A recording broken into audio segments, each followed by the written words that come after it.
The time is 1893, and novelist and inventor H.G. Wells makes a startling announcement. Gentlemen, I am talking about traveling through time in a machine constructed for that very purpose. The first to use the machine, however, is Dr. John Leslie Stevenson, better known to history as Jack the Ripper.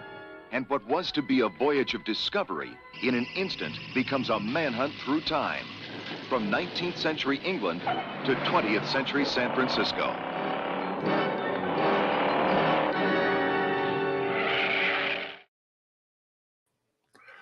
Hello, Al Pals. This is Big Al. Welcome to Big Al Presents Films with Friends.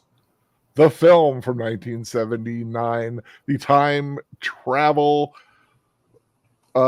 action adventure, I guess you could say. Time after time, that's right. H.G. Wells trying to catch Jack the Ripper. My friends tonight, one who's been known to get ripped himself a few times on his shows on Friday nights. From Last Call with Troy Pacelli. Troy Pacelli himself, how are you doing, sir? I am doing well, salute. Thank you so much. I had that one ready all day long. You sat on that one for a while. Okay, fair enough. Yeah. And of course, also joining us, a woman that any man would go through time for. Mm-hmm. I knew Troy would like that one. Netter from Netter's Network. How are you doing, my dear? What you drinking? I forgot to ask Troy what he was drinking, but he's drinking a squirt. Yep. And okay, I'm drinking a, what is this one? This is a La Croix berry sparkling water. Awesome. I have an iced tea, and I do have a Diet Mountain Dew backup. Ready to go. I just wonder if anybody in the chat, let me know how I sound, because I have a new microphone and I'm I think you sound great. Totally not sure what it sounds like on the other end, because I haven't done a review yet with it. So I don't really know what it sounds. I played with it a little this afternoon, just got it yesterday. So just try not to sound as bland. It's just as it used to. So that was the big news from the week. Let's see who is joining us so far. Woo, got a lot of people talking. Lady Mist, of course, the lovely garden nymph herself, be saying hello to Lady Mist. Lady Mist saying hi to everybody. Connie Cleary, how are you doing, my darling? Geek Flag with Nate Knows 1973. Thank you for joining us. Deleted Scenes, salute, sir. Thank you for being here. Of course, Deleted Scenes will be joining me on Friday as we watch Hero starring Jet Li. Get a little whoosha action. I'm not sure if I'm pronouncing that right, but a great film. Great film. If anybody's never seen it, be a great time to catch up on it. Let's see who's here. Sir Tori Clegane, welcome, sir. Welcome. Netter saying hi to everybody, as she loves to do. I gotta put up my hi, sweeties. Yep, that's my thing. Yeah. Lester San Jose, the Skeptic Tank. Thank you for joining us. Sound nicely. Thank you. Sounds fine, says Sir Torin. Thank you. FKHC 2005. Also known as Tim. Welcome, sir. And it seems like that is it. Yeah, Delisi is telling me whoosha. Am I pronouncing it right? Whoosha? Because it's not a kung fu movie. It's more, I could say martial arts film, but it's whoosha. Lester says whoosha. Woshaya. Yeah. I'd have to see the one in front of me to know how to pronounce that. Woshaya.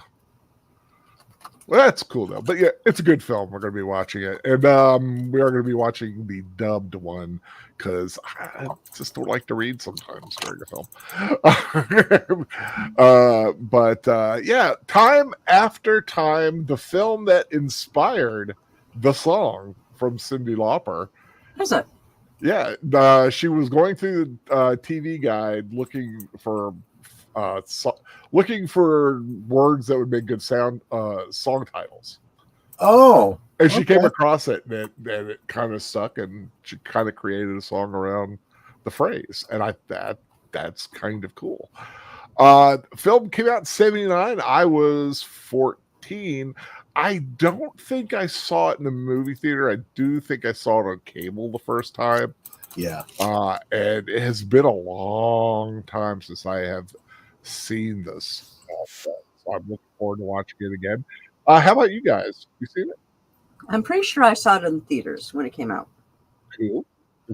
I am pretty sure I saw it on cable, but yeah. In fact, I'm still on cable. I do not believe that I saw it on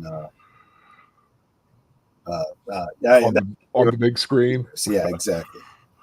Yeah, I thought, I was thinking back, and it just doesn't ring having seen it that big, but I do remember it being it was a good heavy play on cable. It some films just seem to show up on cable a lot. Weekend at Bernie's, God, that they ran that thing to death. Yeah, get it? That one and Porky's. Death. Porky's, yeah, Porky's was a high cable rotation. But Tim saying David Warner was in quest of the Delta Knights. Okay, I'll take your word for it. Yeah, David Warner and Malcolm McDowell kind of always interlinked, both in Star Trek, and of course David Warner in one of the most iconic Next Gen scenes. How many lights do you see? Right. There are 4 lights. But great film. And if anybody's wondering about my avatar, that is when I got to meet the great Malcolm McDowell himself at I believe it was a shore leave convention many years ago, which is actually why I'm standing and don't have gray hair yet. So I thought I was originally going to use the exact same avatar that Troy is using, but ended up switching to the picture of mine, so he used that. Which I was going to say, I didn't steal it. I asked him first when I saw he wasn't using it. Nope. Did not steal it at all. It is funny sometimes when we do come on behind the stage before we go live, and we have the same one or something, the same avatars or something. We usually we were talking about that last week, not specifically about the icons, but how we're starting to think alike so much. Yeah, it's like we kind of come up with the same exactly same ideas for the avatar. Love this show and the 2 lead actors, says Connie Cleary. Yeah, Malcolm McDowell, always a fan of Malcolm McDowell, from of course Clockwork Orange. Oh yeah, which we need to do a rewatch of one day. That's a brutal film, but but such a poignant film too. A lot of people it's got a very interesting message to it when you really get down to it. And of course, David Warner, who was evil himself in Time Bandits, and of course in Tron, playing what was his character in Tron?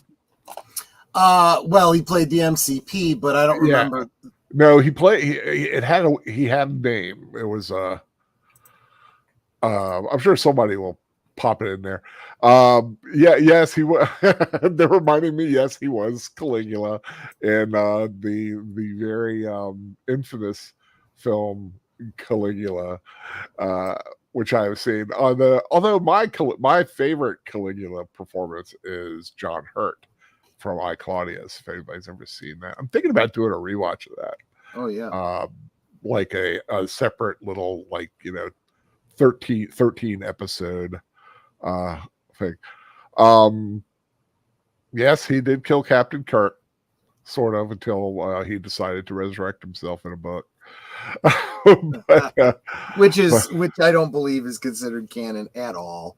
No. Although what's even worse is that Star Trek Picard decided to have his body have been collected and kept in an archive. So technically they could do something with it. Sark. Yeah, Sark. That was his name. He was like the Dillinger's Tron, basically his avatar in the world. Okay, so let's get this rolling. Of course, the Cosby Lake is at the top if you want to watch it. If you aren't watching us live, what is it? Let's see. I haven't really checked to see where it might be. It seems like the kind of movie that you'd think would be kind of available everywhere, right? You would think so, but it does seem like you got to pay for it if you want to watch it. So okay.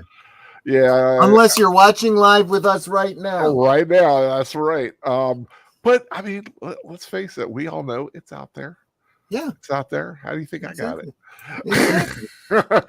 Although I must say, I got a very great gift several years ago. My friend Professor Geek went to a convention and got an autographed Blu-ray of this film, autographed by Nicholas Meyer. Wow. The director, who also directed some Star Trek The Voyage Home and stuff like that. So that was cool. He did a rare appearance at a convention and got his autograph on a DVD of Time After Time. So make sure my ratio is good here, and if everybody is ready, Geek Flags. Samuel L. Jackson played Jean-Luc Picard. There are 4 effing lights. Yeah, that's funny. That's good. Star Trek 2 and Star Trek 4. Okay. I thought he did number 2. I wasn't 100% on that one. I always think of Harv Bennett for Star Trek 2 because he produced it and met him too. You guys ready to go? Yep. Yes, we are. 3, 2, 1, go. Warner Brothers. Yeah, see, so even if you had bought this on DVD, it might have been suffering from Warner Brothers rot. Yeah, there you go.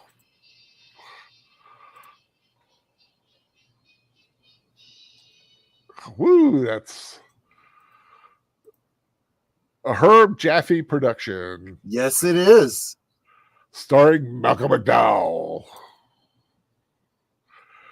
I've got to get used to this whole one with the new mic, but also watching with earbuds instead of the big things on my ears. It is throwing me off a little bit. My head doesn't feel as compressed as it usually does. So more comfortable? Yeah, somewhat, but it's just different. Music by Miklos Rosa, which won the Saturn Award for Best Music that year for this.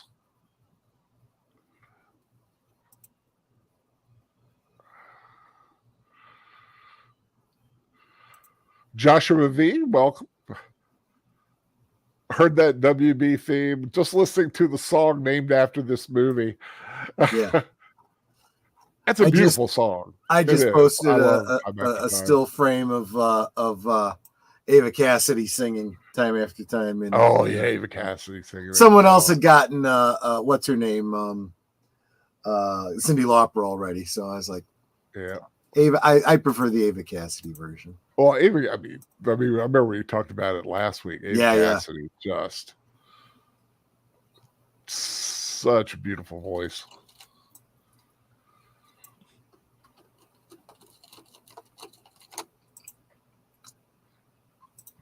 I like it to prepare for the role. Malcolm McDowell listened to recordings of H.G. Wells talking, and he said he had a very high-pitched, very Cockney accent. Oh. So he decided not to imitate him. Oh, okay. Because it would just been too weird. I guess. Yeah, you know, when you look into, like, they've got a recording of Abraham Lincoln. I don't remember which speech he was giving, but it not at all what you expect him to sound like. Yeah. Wow, you know, that, I didn't know they had that actually. Yep, the German guy with the bad mustache. There's actually a number of recordings of him, but there's only one where he's not giving a speech. So his speaking voice was different from his speech giving voice. Mm-hmm.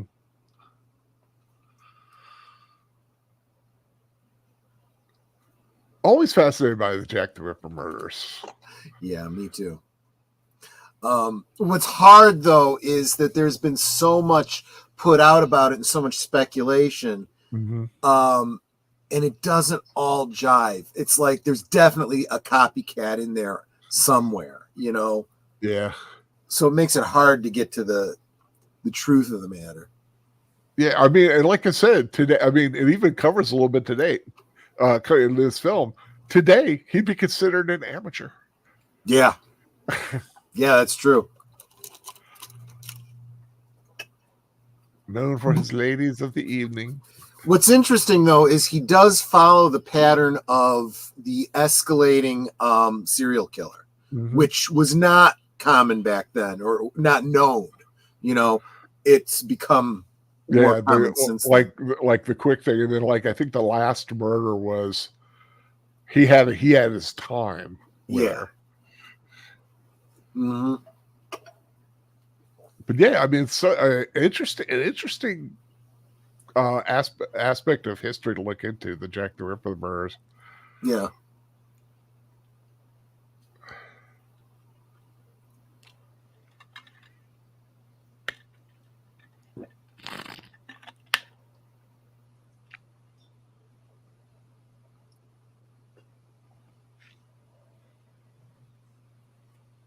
I suppose that's one way to look at it. Lord knows how many diseases that girl's got. Right. Sadly, most of them are curable today. Yeah. Geek Flag saying he has his own theories about Jack the Ripper. Should have a stream sometime to discuss it. Oh yeah, maybe, you know what? Maybe as we get closer to the darker days, you know, of late fall, early spring, or excuse me, early winter, maybe we'll do a stream on Friday dedicated to Jack the Ripper. Yeah. Well, that sound effect is right. That's Ripper. And the bloody glove. I think several times when they've described, when there's been a quote unquote sighting or a possible sighting, they always said he wore a deerstalker hat. I think. Well, I might be misremembering something. Well, a deerstalker cap was, and see, this is where I, you know, kind of would pull my hair out if I had it when I'm listening or seeing interpretations of Sherlock Holmes. The deerstalker cap was really intended for when you were going to be out in the elements, usually in the countryside. Right. It would be odd to see someone wearing a deerstalker cap, you know, in the middle of the city.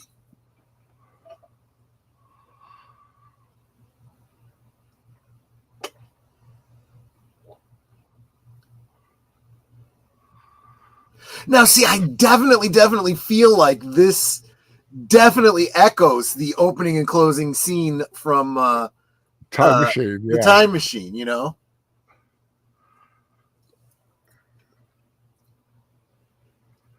Now, I have to give a shout. I know he's not listening. Or if he is, how you doing, Simon? I knew a guy in college that we called Simon.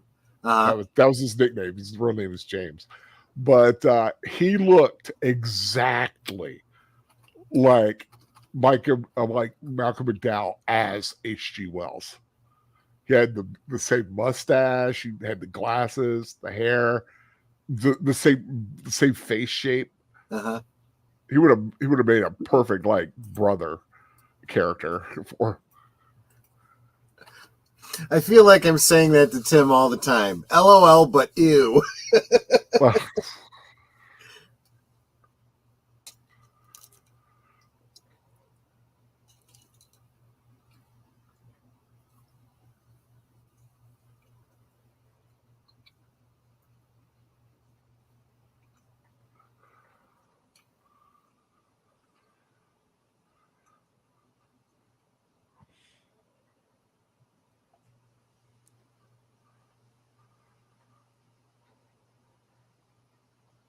David Warner had a great look for bad guy. Absolutely.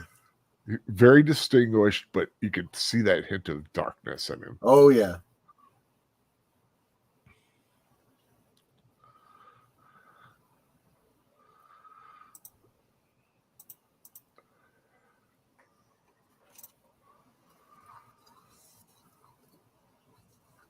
So basically, this is kind of an alternate version of the Time Machine, right? The way he's telling the story and everything. Right, except there is that difference with throwing in David Warner's character. Right. And kind of like the beginning is very, very similar to the Time Machine. You know? So basically, had Jack the Ripper not, well, little minor spoiler, guys, Jack the Ripper hadn't stolen his machine, he would have been going on a different adventure. What I like about this time machine is that it's enclosed. Yeah.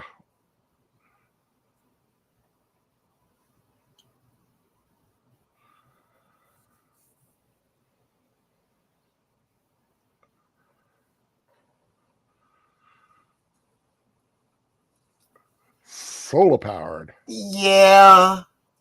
Supposedly. But I know. I have a hard time buying that he'd have been able to come up with anything like this. When it was more vague in the original Time Machine, I was science fiction. I know. You kind of go with it. But that's why I want you to. I'd rather you just be vague about it, so that you can't pick it apart. You know. I call it a machine of time. He actually named it the Argo. If you see on the front there. Oh, interesting. Yeah, a lot of people don't catch that. I'd have called it the Chronos, but you know.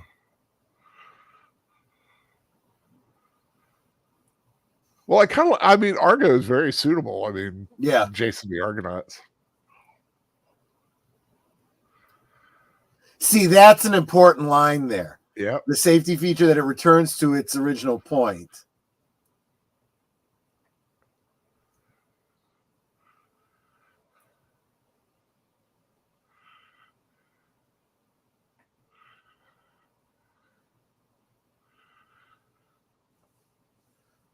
Which is probably the kind of mechanism he would have come up with after he first used the model, right? Mm-hmm. Sends it forward and goes, gee, you know, there's no way for me to bring it back, but I could put in a return loop on it. You know, but I also like how they bring in like the whole crystal aspect of it. Yeah, too. But I wouldn't have it on the outside of the machine where anyone could grab it. Right.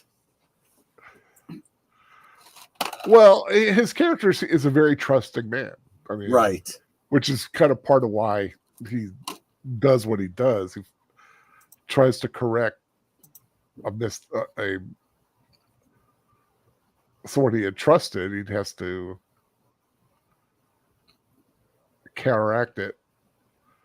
This is what I miss. I wish I had someone to play chess with. Yeah. I'd play with you, but I suck at chess. You can beat me in 3 moves. I even have a 3D chessboard. I know how to play. I play fairly well. I'm not going to say play well because I don't know strategy. And that's my big problem. Is I just kind of look and go on my gut. Okay. So Torin, you win the chat for tonight. This new season of Doctor Who looks good.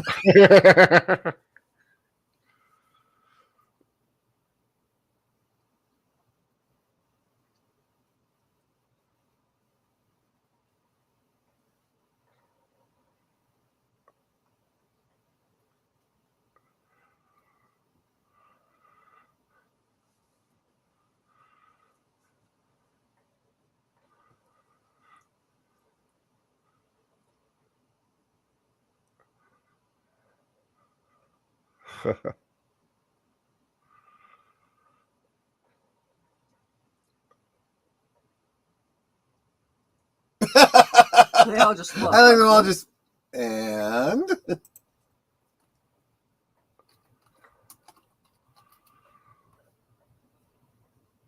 Don't like getting those visits from Scotland Yard.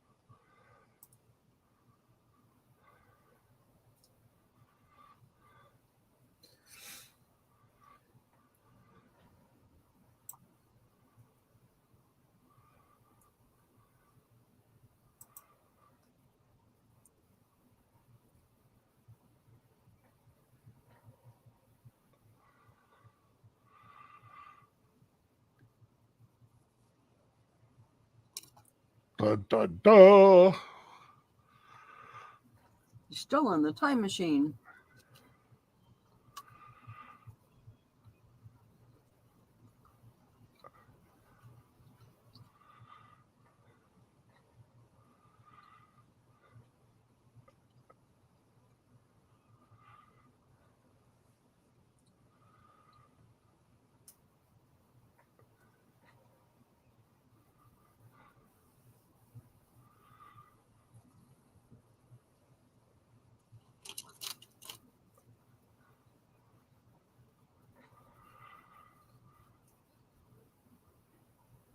I've seen him in other things too. Mm. Wow, what a way to kill a party.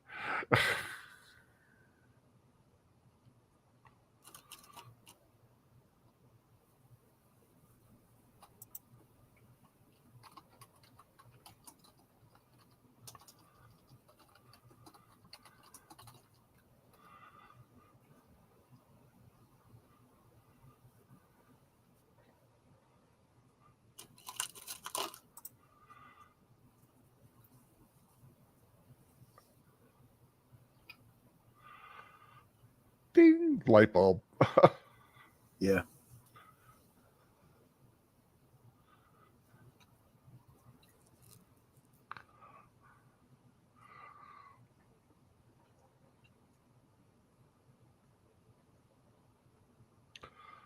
Tor's like, I like how British they are about it. Oh, so, oh, our chum is a serial killer. Oh well, back home then. You've stolen my time machine.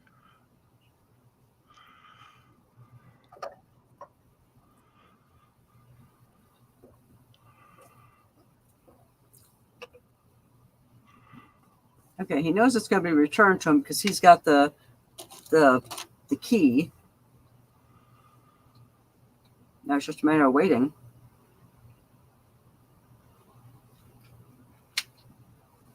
That was Jonathan Frakes. Was that Jonathan Frakes earlier? I don't know.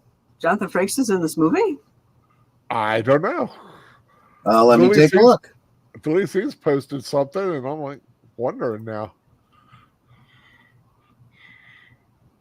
I should have the IMDb open when I'm watching a movie like this, right? Let's see.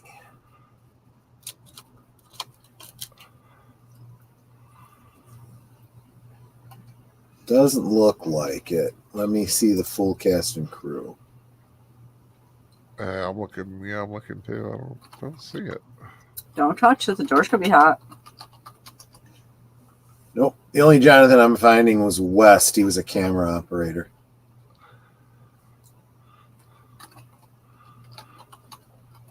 Oh, sorry you didn't get my joke. It was like not in Beyond Belief. Oh, I see. I'm like, see. Oh, I actually thought, well, I knew I got the Beyond Belief, but I thought maybe it was Jonathan Frakes, kind of like a young Jonathan Frakes earning something. Notice the date. November 5th. November Oh. 5th. 1979. No, but what else is November 5th? No Beyond- idea.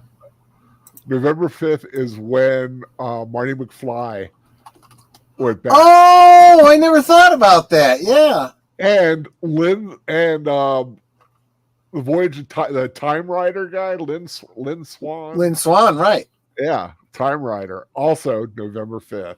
No kidding. And if IMDb is to be trusted.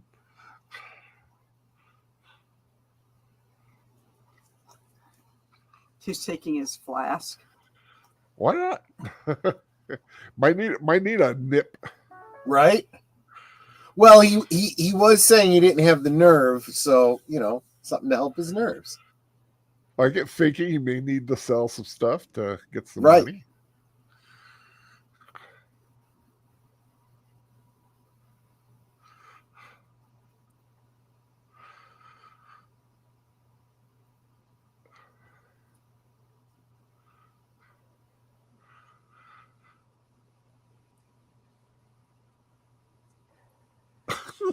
The natives. Right.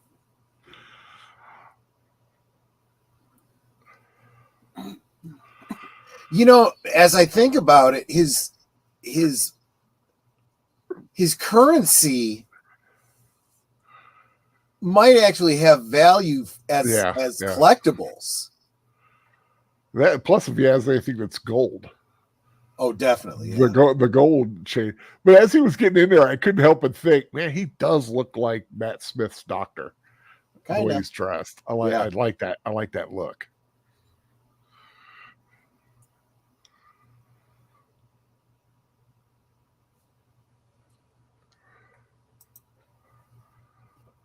Boy, are you in for a shock. Yeah, right?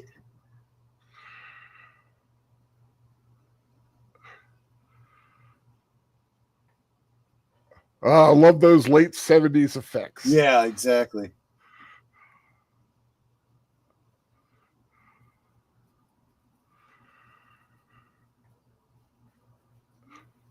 Notice that when he left, the house didn't rattle and shake like it did when the thing came back. Right. I look at the effects. It reminds me of Altered States. Yep. Very, very much the same time period. Yeah. Yep.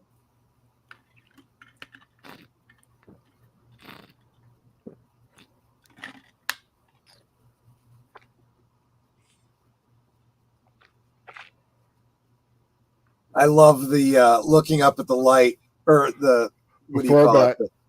Just back. Yeah.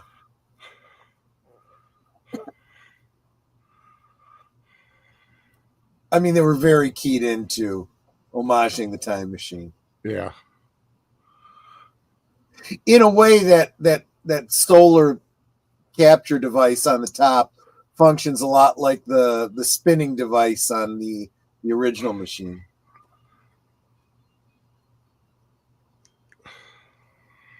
I mean, visually speaking. I mean, like I said, for the late 70s, this is kind of cool. Yeah.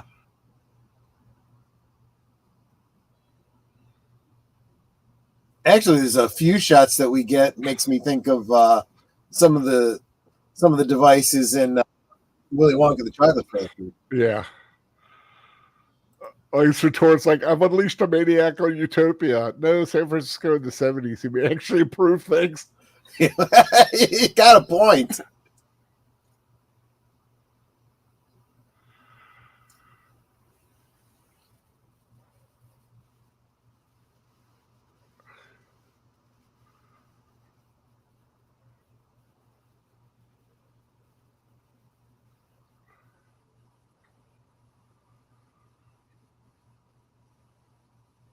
Fair itself.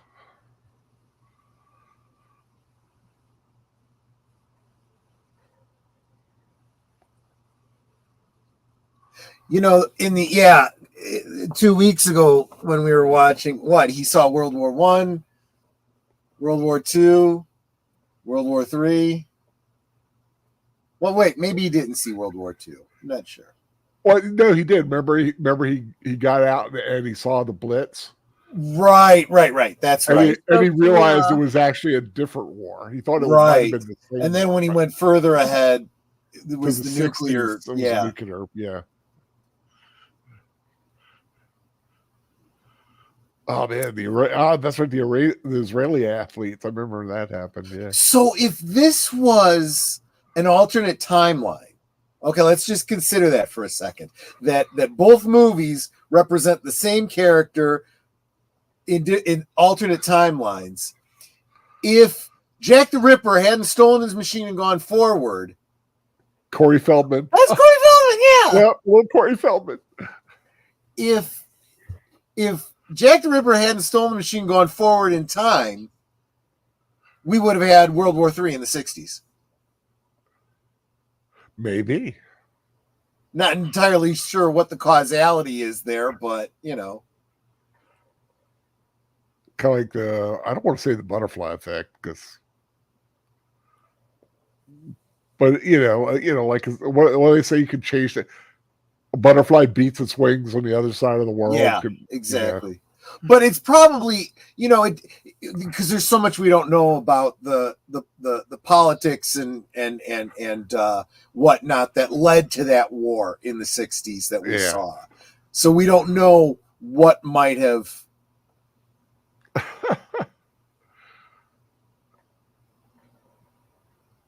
H.G. Wells, a man before his time.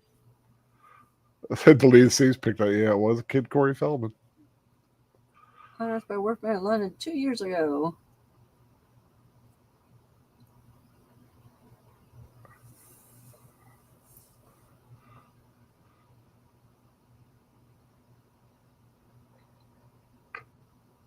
But okay. No. Okay, I'm getting ahead of myself in my head a little bit.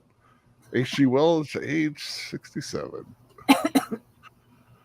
That's got to be freaky. Yep.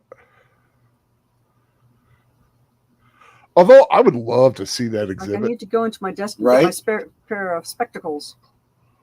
I mean, that's not real, right? This is made up for the movie, right? Or is there an H.G. Wells exhibit somewhere? That's clever. That's awesome. That is clever. It's like, well, they're mine anyway, right? Right.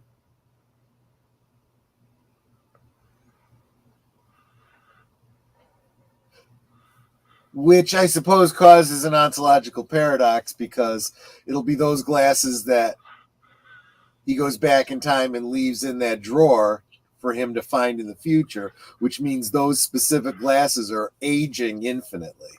Yeah.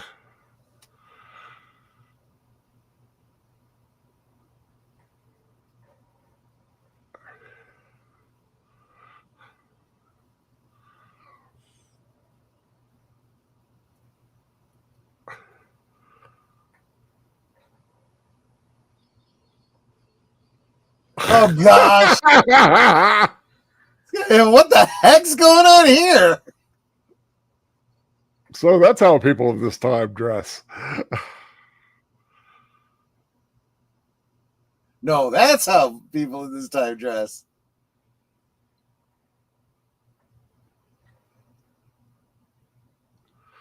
Butterfly effect. A butterfly in Africa lands on a giraffe's nose. The giraffe sneezes, spooks the gazelle.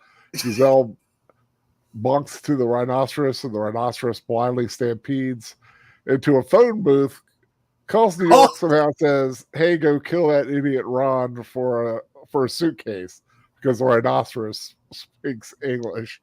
He left his notebook and his pencil in the sidewalk. Colts all around. Woo! Yeah. It's like, oh my.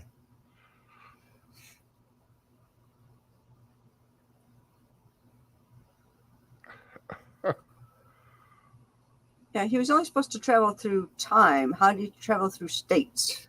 Because the machine itself part of the exhibit. Actually moved. And, yeah, the exhibit is a traveling exhibit.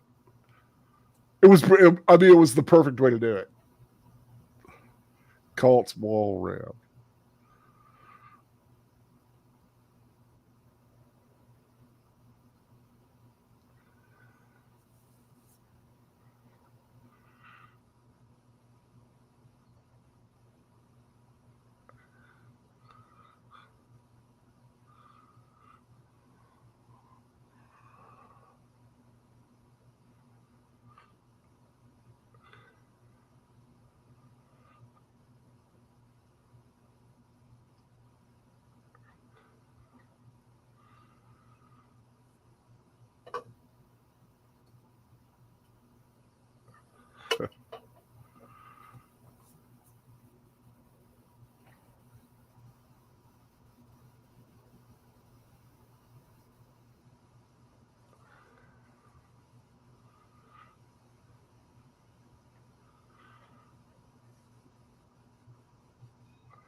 Yeah, but see, just like I said, he probably would have gotten more from a coin dealer. Yeah.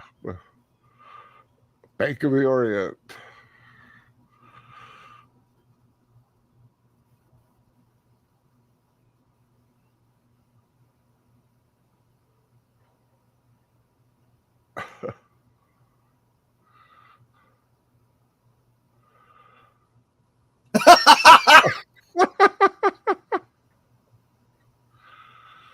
I like how he goes back to his natural accent for the tea.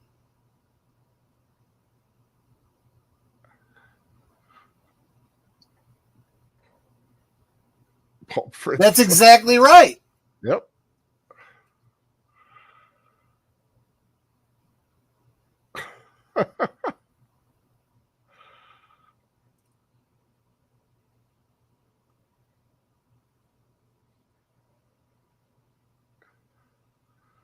How many people anymore actually eat at a McDonald's? A whole lot less, because they've started redesigning them to get rid of the what do you call it? The tables and chairs inside. Yeah. I have $440 for a TV. Doritos.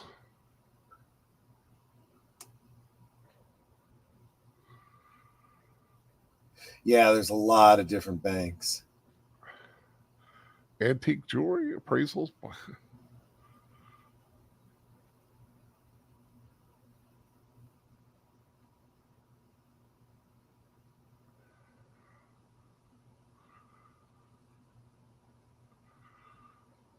If I were him, I would go to a library and catch up with your history. Yeah, exactly.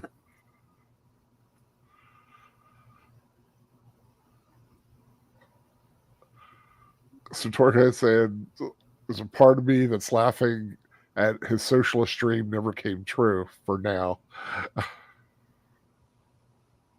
Yeah, for now. Yeah.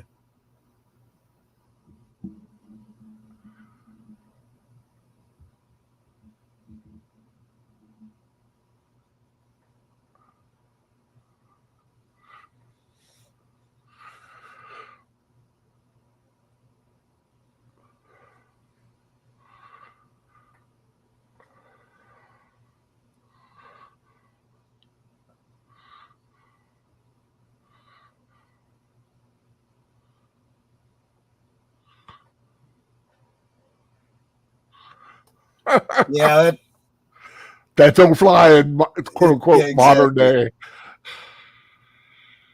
Not to mention, it doesn't even matter if he would accept a man's word. He legally can't. Right.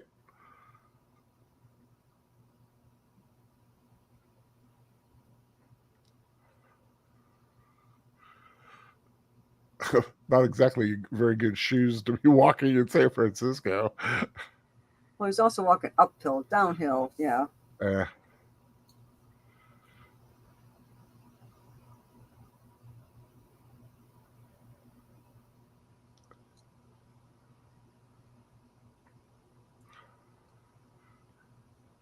It's Catholic, not Anglican.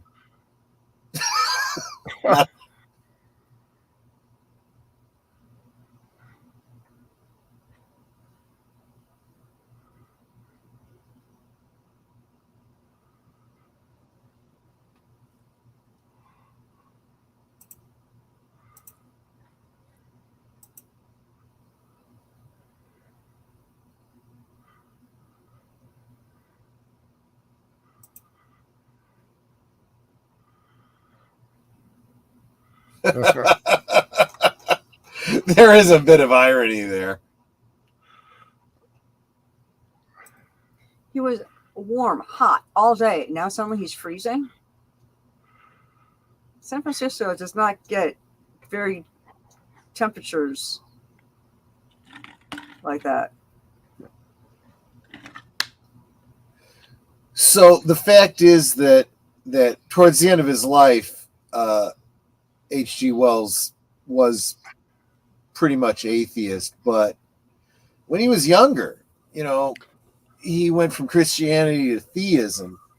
So I'd say at this age, he probably would have been a theist.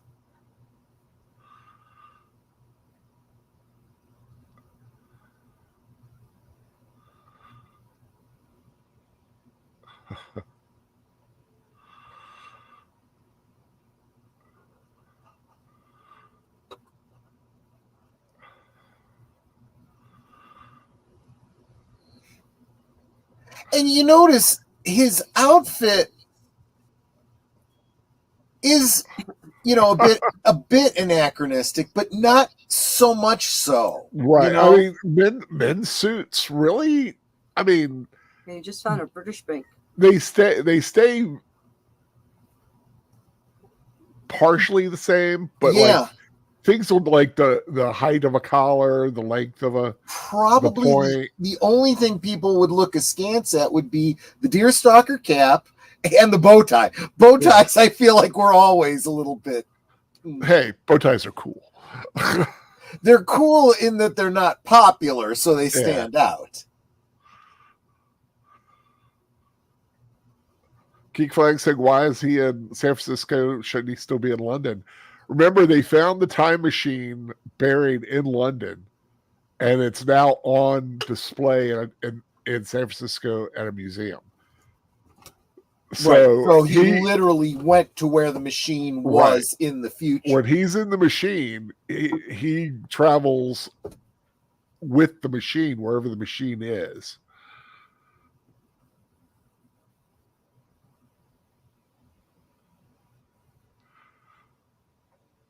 Because the only way he could get back was that emergency preset, where it returns to its location.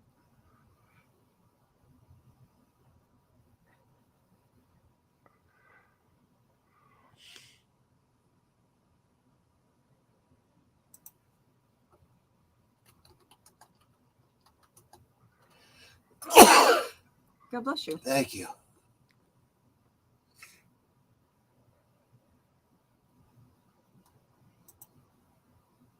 Of course, Mary Steenburgen and Malcolm McDowell began a love affair during this film. Didn't know that. And got married, and were married for like 10 years, had a couple kids.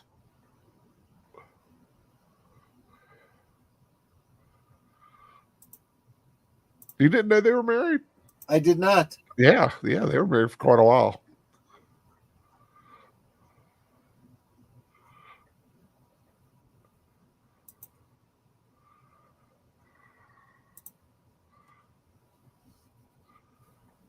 Of course, she's married to Ted Danson now.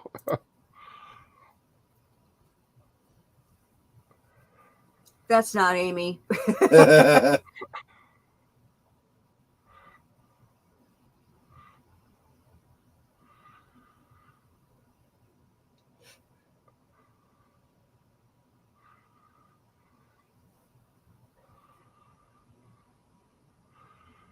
Better say an H.G. Wells.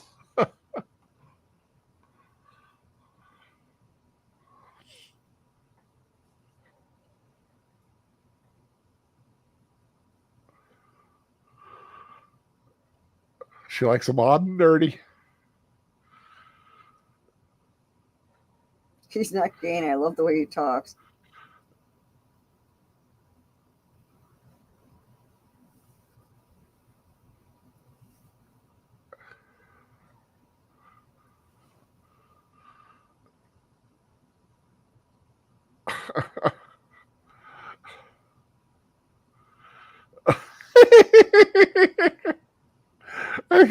He's just so awkward.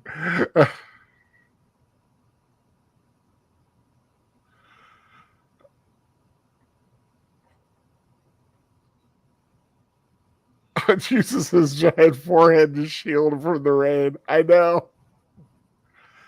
Was that a Family Guy? I think it was a Family Guy, wasn't it? I don't know. Jeez. Whee! We're gonna get some air.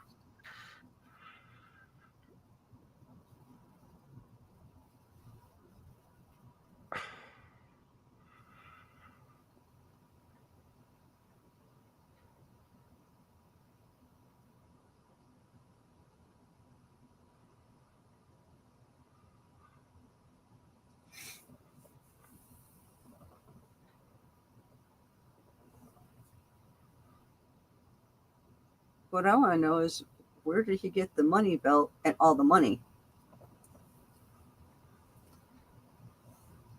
All I know is that Mary Steenburgen has a type. She tends to fall for time travelers.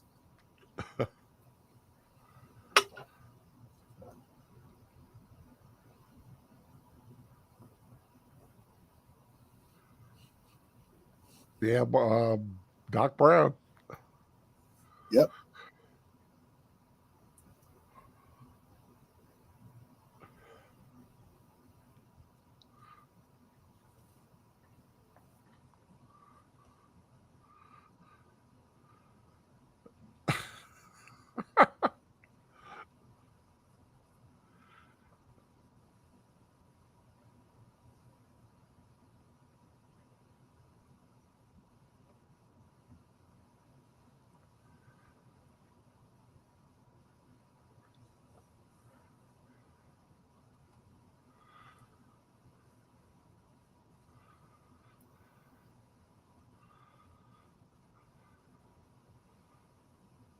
They were opens the door surprised it's Malcolm McDowell and not Kevin Conroy.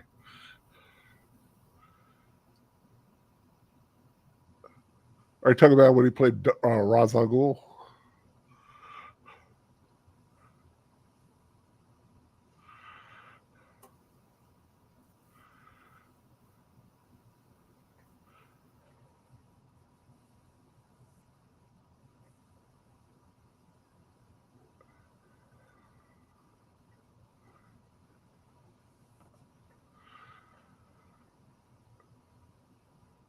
You impressed I knew that, Sir Torin? That David Warner voice, Ra's al Ghul.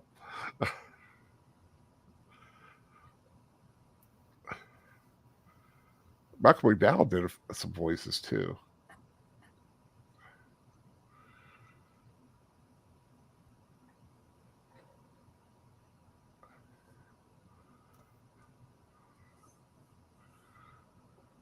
Yeah, that old style remote.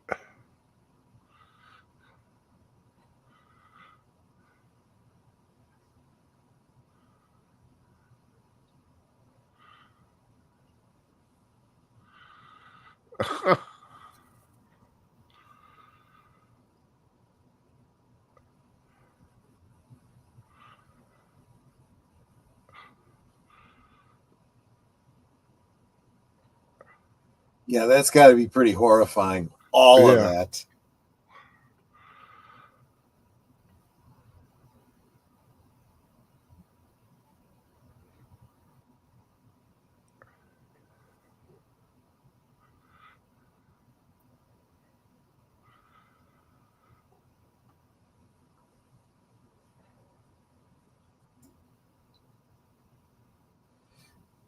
Yeah, I just confirmed the H.G. Wells exhibit used in the film was built in the studio, but the museum lobby takes place at the Oakland Museum. So, yeah it's fictional.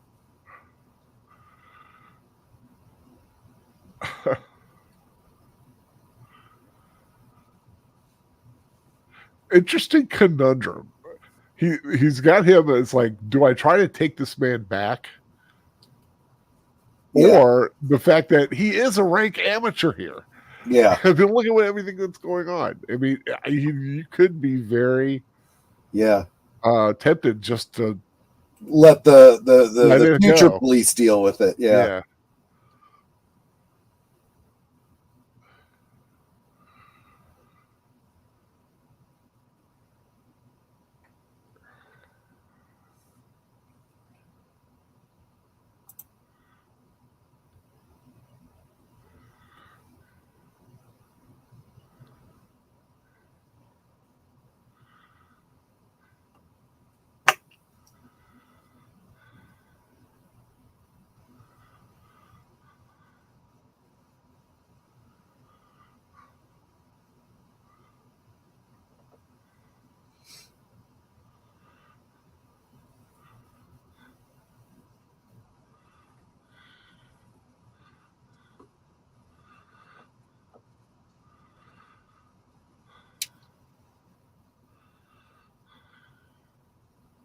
Did he get the key?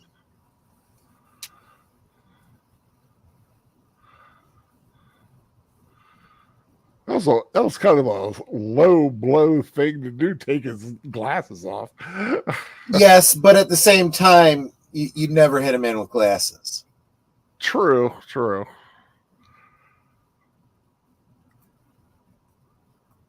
It does imply my intent is to, rough you up, but not do permanent damage. Have you ever gone down an escalator the wrong way? Yep. Yeah. I have done so many, many times because I'm just goofy that way.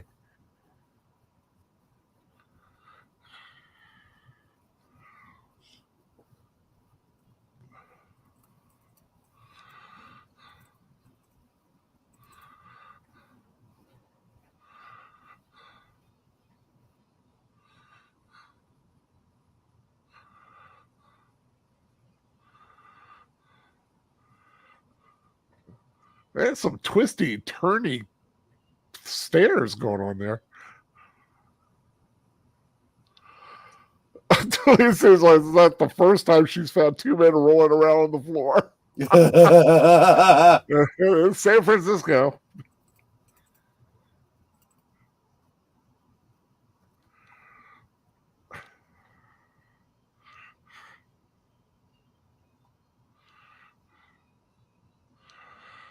Whoa, that was a little slippy slide.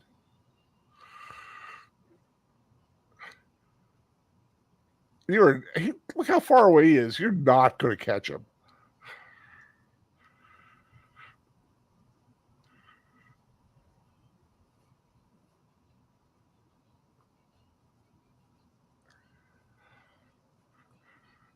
Yeah, because somehow now he's a block away. Oh, there we go. Yeah. That'll slow him down a little bit. Yep.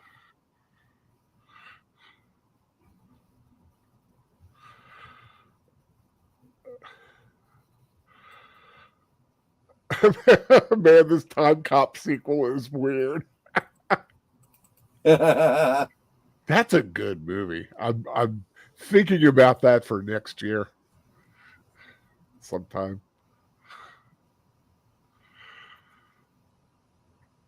Get a little Jean-Claude Van Damme action happening.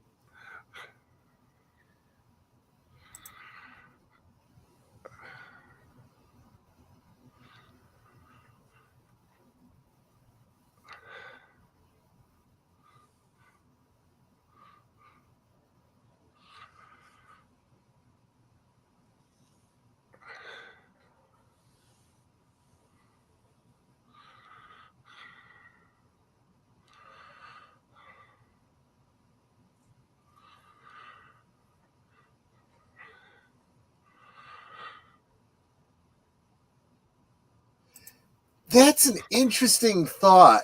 He would say motor car because in his time you'd have to differentiate. Yeah. Here, car is the only kind of conveyance that one would call a car.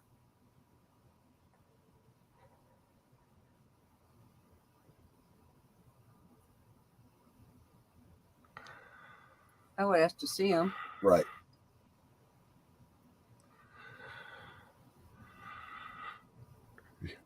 Yes, brother.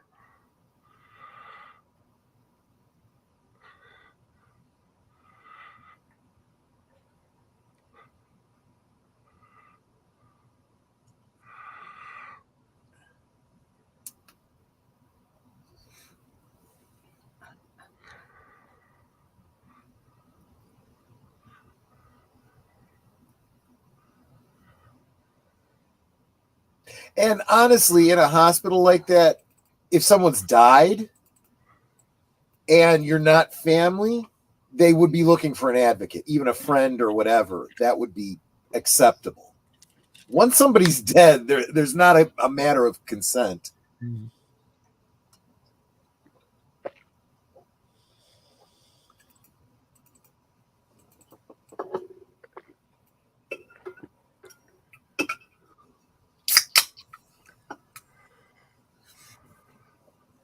I like her like that high voice she has. Yeah. It's kind of endearing. It's eminently feminine. Yeah.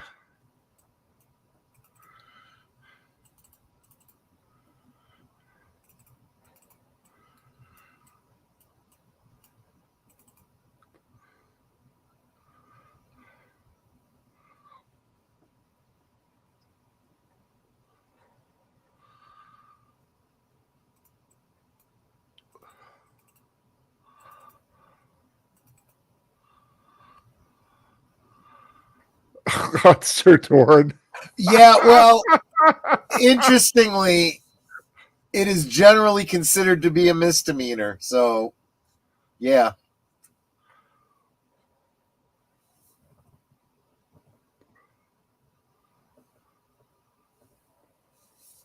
Is that the Space Needle? No, that's Seattle. Yeah, they're in San Francisco, honey. Oh, sorry. Yeah, that's right. That's right.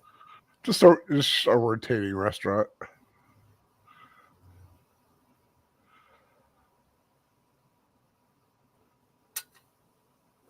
There was all this, like, going around the city. There, Nicholas Meyer used a potential scene that he used later in Star Trek 4. He wanted to have H.G. Wells meet a punk rock guy with a boombox.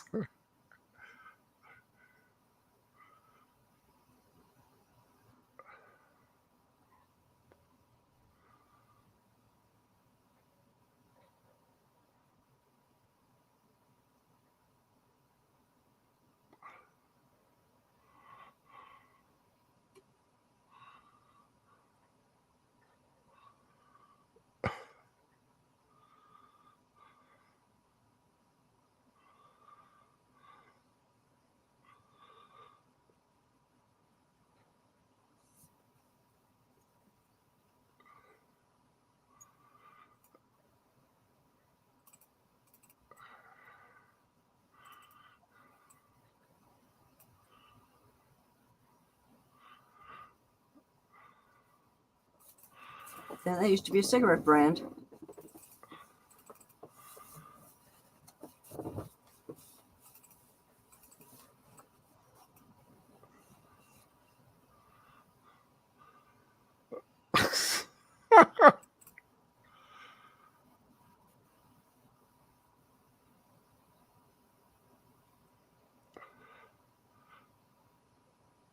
Oh, Herbert's trying to Play the game a little bit. Yeah. Yeah.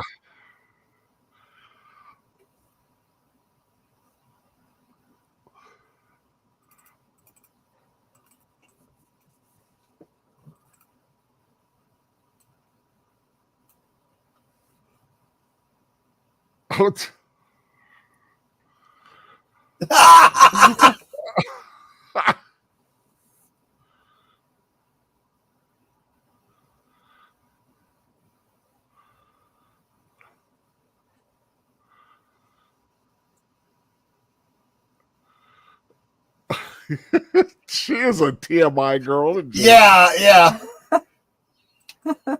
Obviously a nervous talker. She just can't shut up.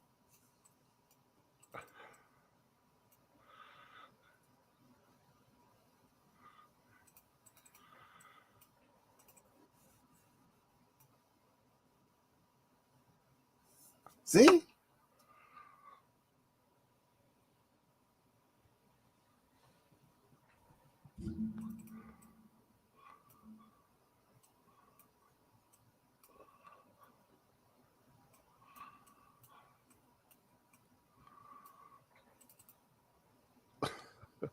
Now, come on. Let me take you to the aquarium so you can see some humpback whales.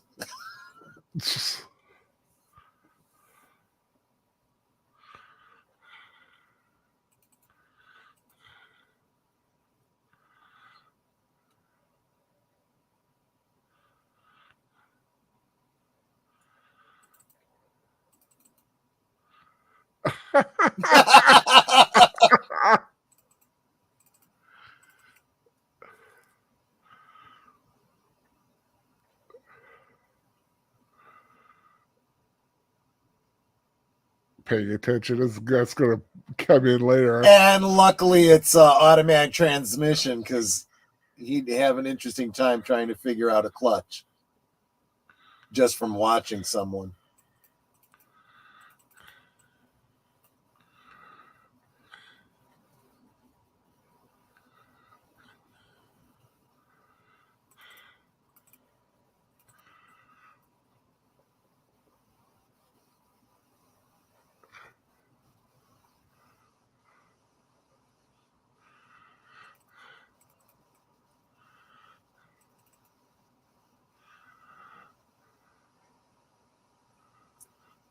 And right then I would be like, your husband? Yeah, Yeah. exactly.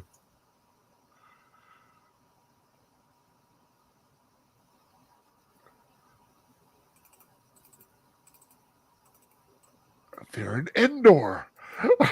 Yes. Actually, is that the filming location? It might very well be.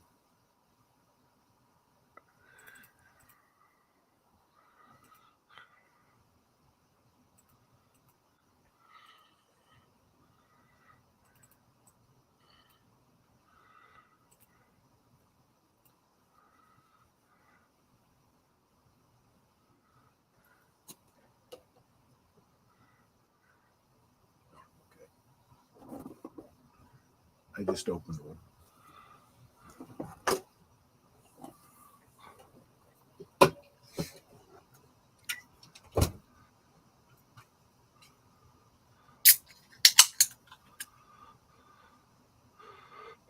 She got the steaming undies. Okay, flag. She's got the what undies? He wrote steam and undies, but it's the steaming undies, I think, is.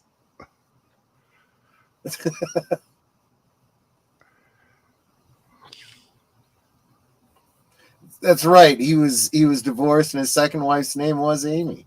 Yep.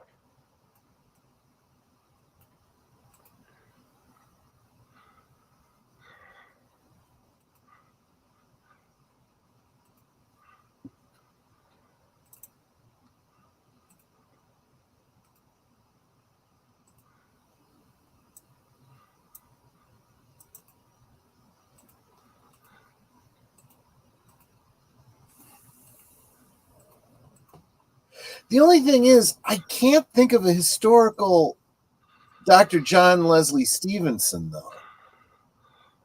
Is that a completely fictional character? I really don't know.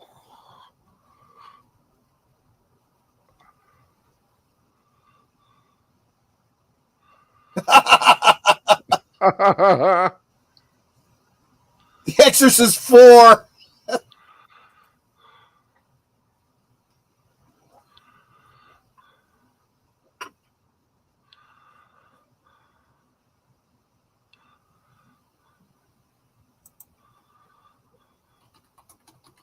Okay, I thought she went out to lunch with them. Didn't she have to go back to work after lunch? Guess not.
I love that 70s Yeah. yellow kitchen color.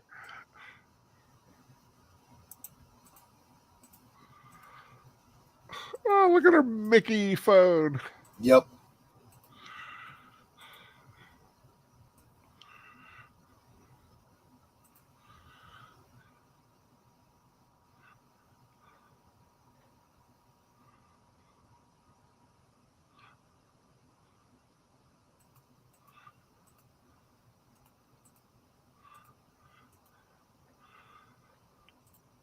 Oh my goodness, I love that magnet on her fridge. The radish?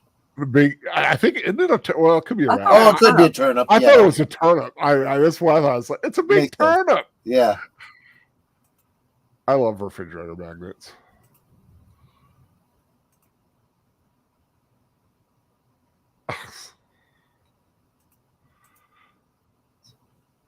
It could be a radish. Well, it could be a turnip, I guess. Well, yeah. Still, it's pretty cool. Yeah. I love it.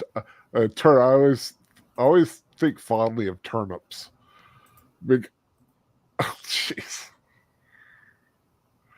Because my uncle used to have this great garden, and he always grew turnips, and we'd go out there with a little knife and a shaker of salt and just eat them right out of the ground. Yeah, why not?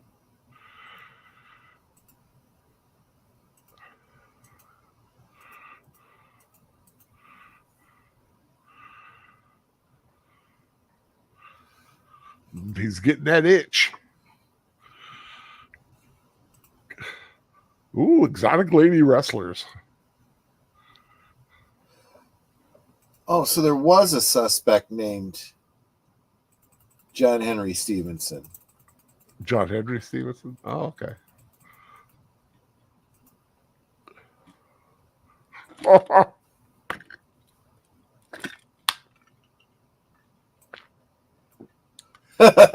Wow.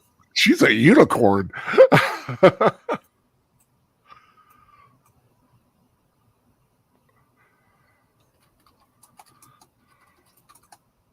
And then, of course, quoting a line from Star Trek, he's biting that female. Well, something like that, yeah.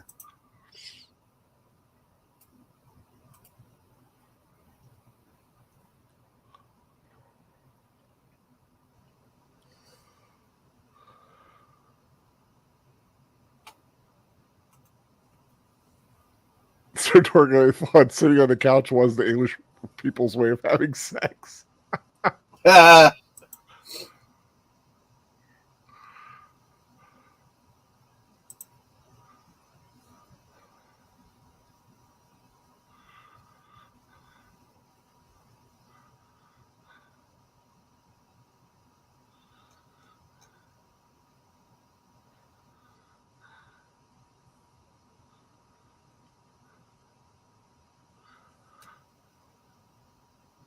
Let me just completely suck her face. I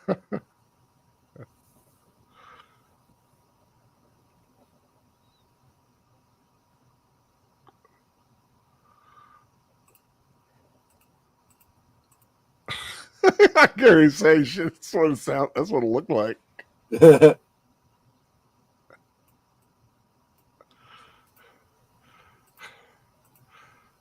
I think old H.G. Wells will find out this new utopia is not so bad.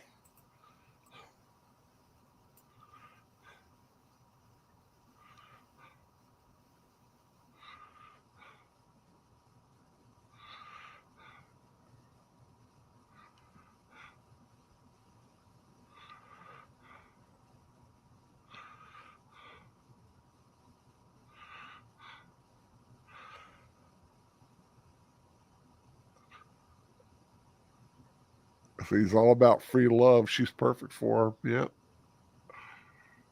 She's a genie in a lamp.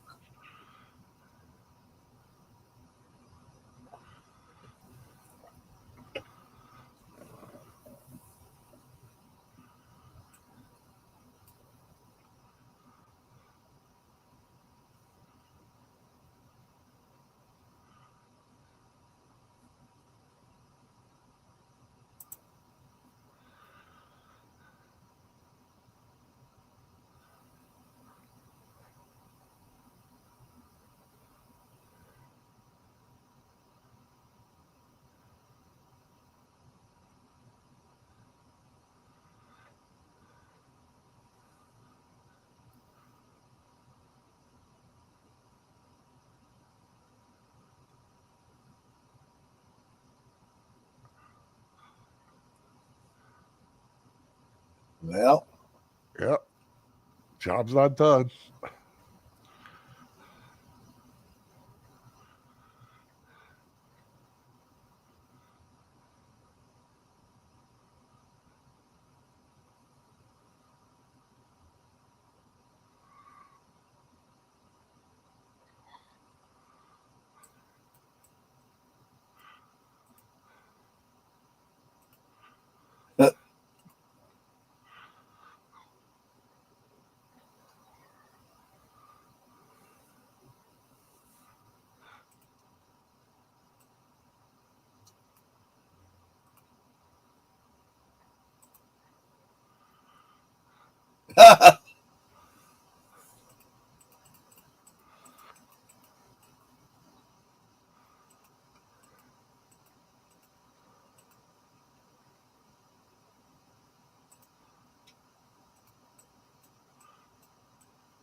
Probably find a stripper named Utopia.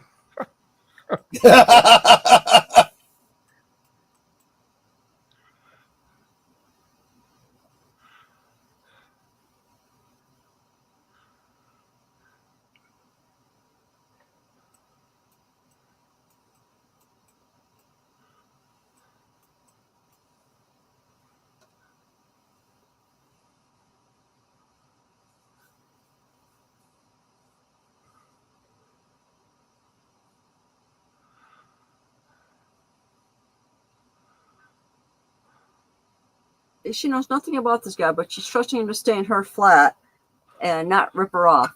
It was the 70s. Uh, She's all liberated, like. it's San Francisco. Right. City full of bad choices. Right?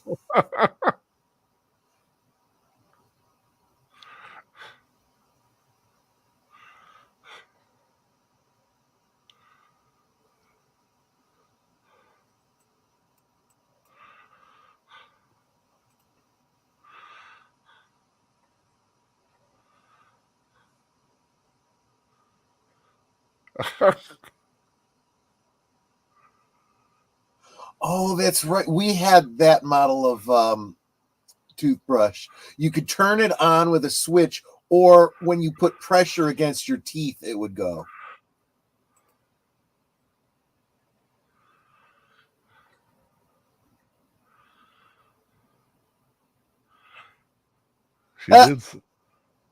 She did something to the canary, I tell you. Yeah.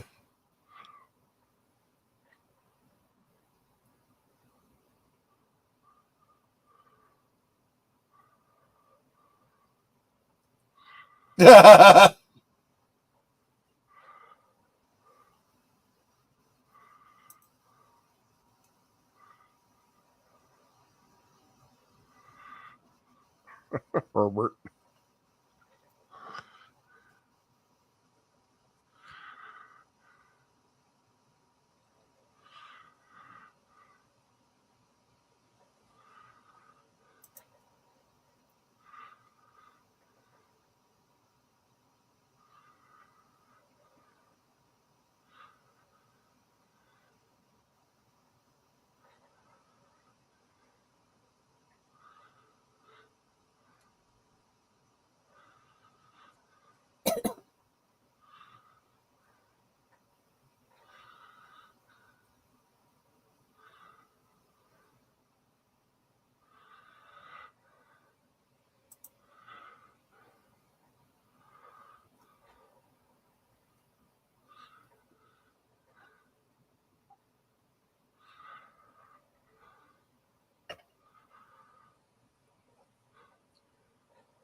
Wouldn't they be made out of gold?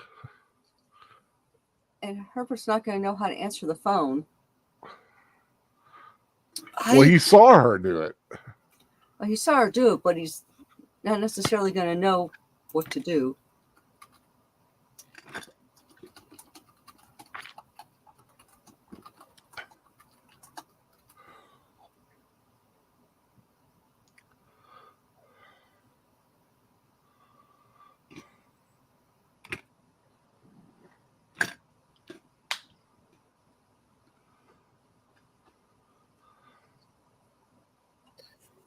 They were 1/4 ounce gold. Ah, 1/4. Well,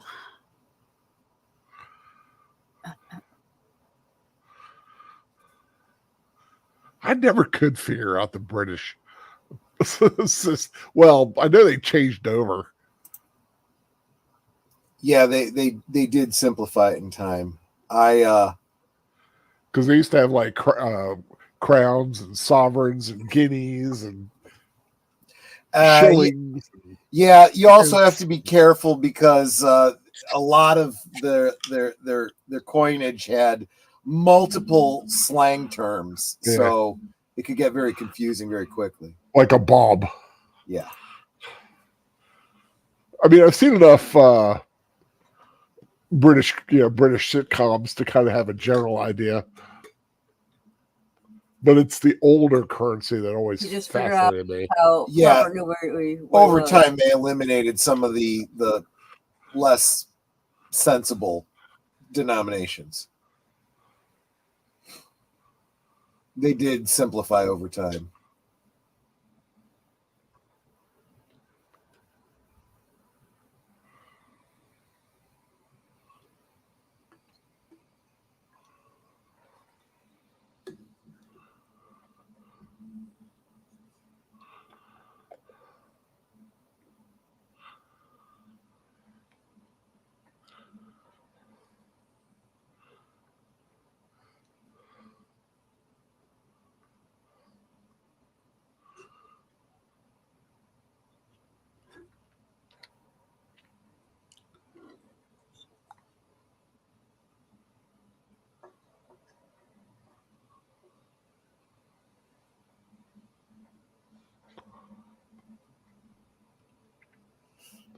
He does make a great villain. Yes, he does.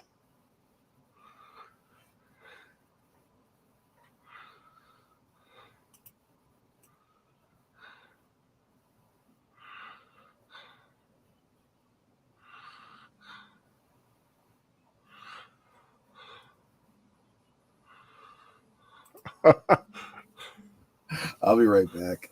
She's just like berating him. You have to tell him. Come on.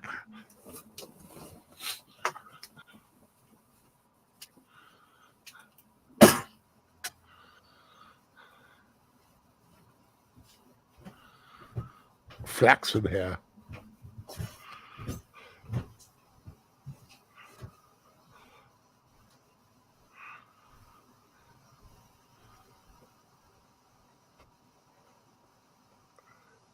Oh, he's familiar.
The fact that they almost didn't blink twice when he said Sherlock Holmes, you got to give him credit for that.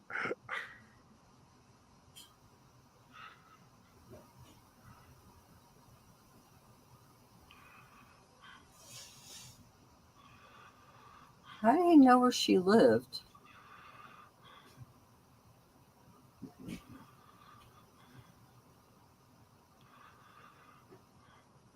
Who, David Warner? I mean, How did John where Amy lived? he looked it up in the phone book.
Picked up another nut job.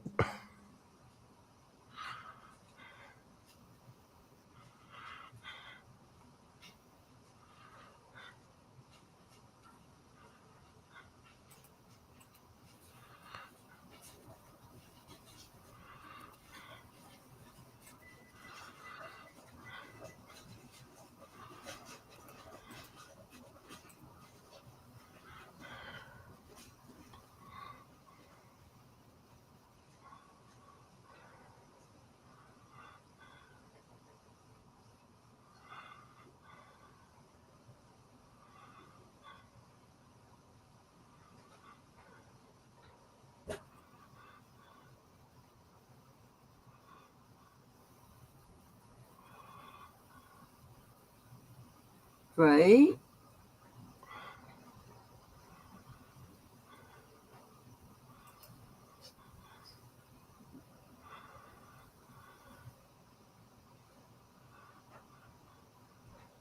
And he looks just like that.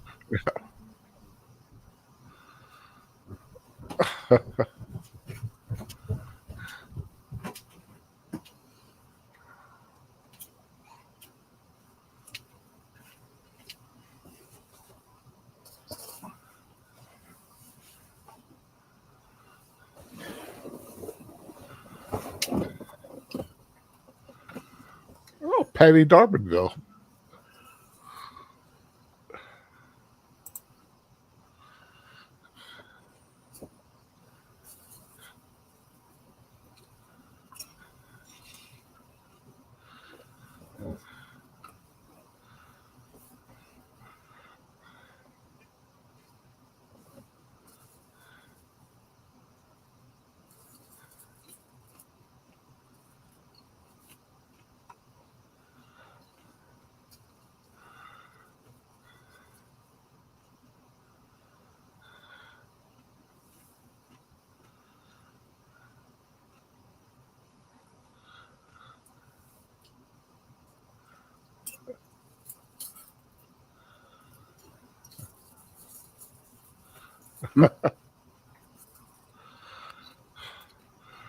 Oh, great, a hooker that wants to talk.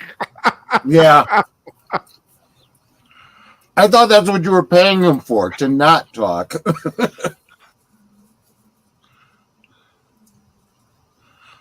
Well, I like her little owl pillow.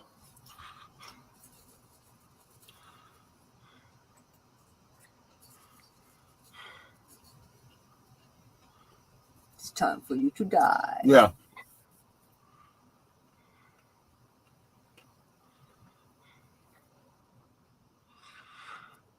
Wow.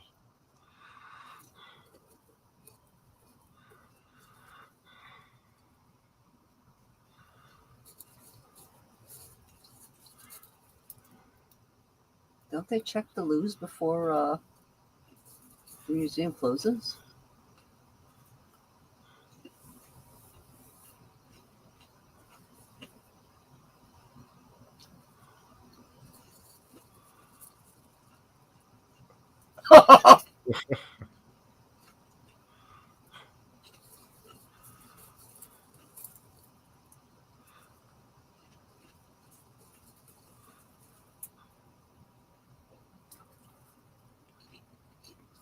So they even have displays right outside the bathroom. Yep. I used to love going to the various Smithsonian museums. I miss doing that.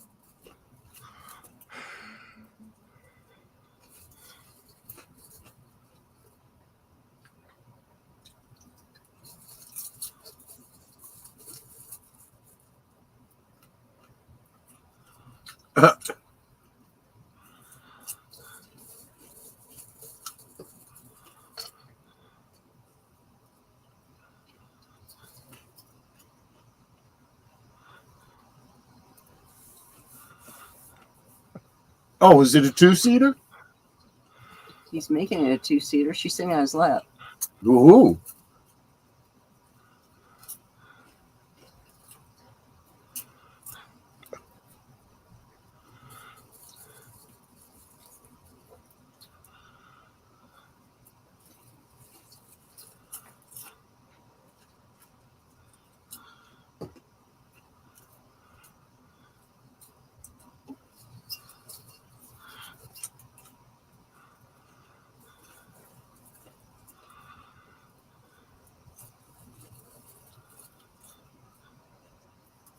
Oh, that was quick.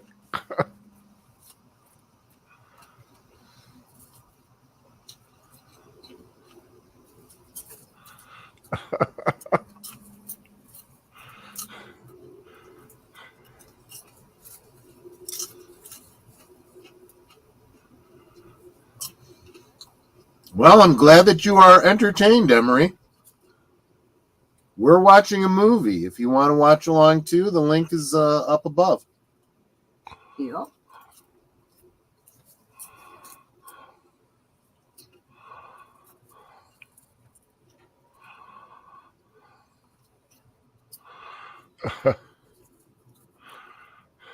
She's like, he was telling the truth. Yep.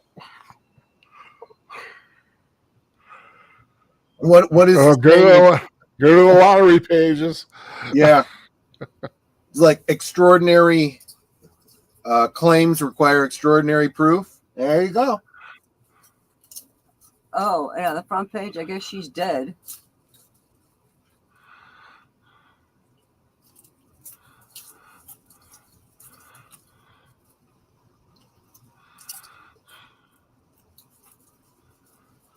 That's a lot to take in, right? Yes, it is. Not only did I just travel through time, but I'm dead.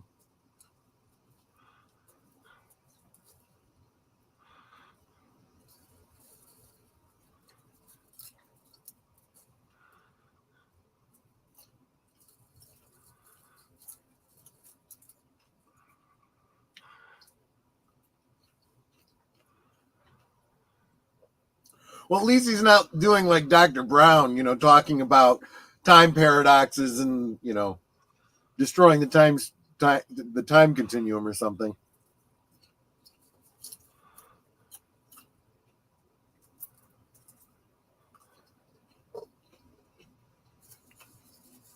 I wonder if he's thought about the ramifications of like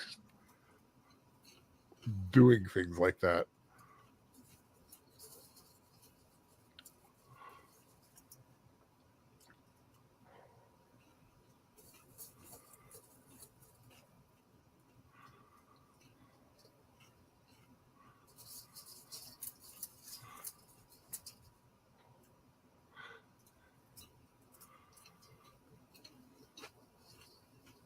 Whoa. Feminism? Yeah. Back in 1979 films? Oh my goodness. I thought that was just a recent thing. Although you look back on it and there's a lot of women that say, yeah, if your life was working in a bank, That's not much of a life, yeah. Yeah. But maybe she enjoyed it. Not every job has to be this incredible action joy fest.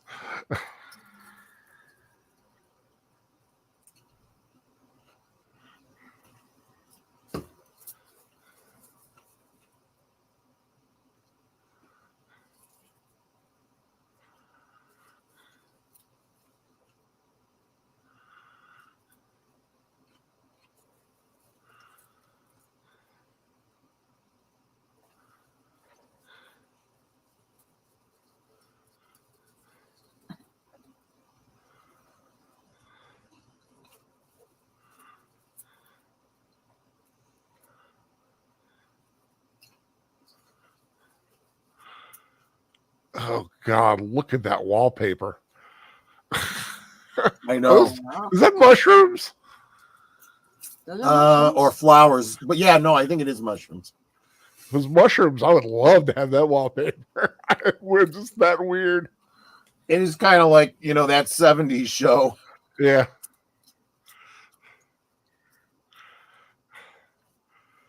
Disco, baby. It's 79. Disco ain't dead yet. Or at least 78 when they were filming this, I should say.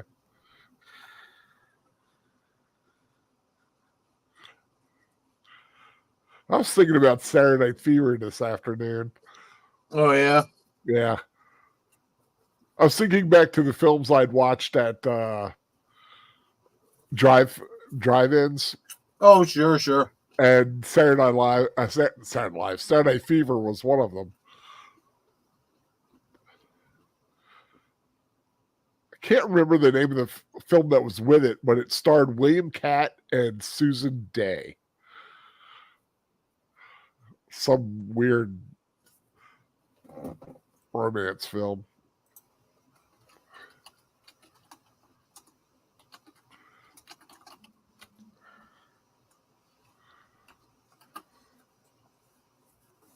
First Love. Yep. Oh, I've seen that movie. Yeah, that was it. I remember it because Susan Day got topless. Oh, hoorah. And I was like, whoa, Lori Partridge got topless. Man, I don't remember that. And I know I saw the movie. You'd think those are the kind of details I'd remember.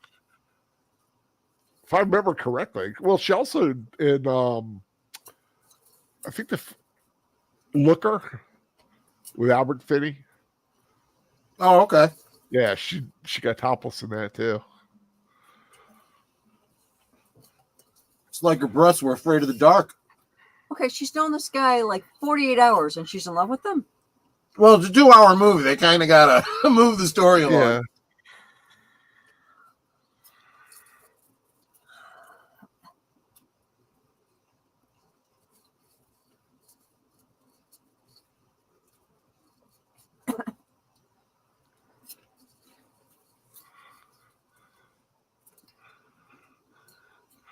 Oh, what a time for a flat tire.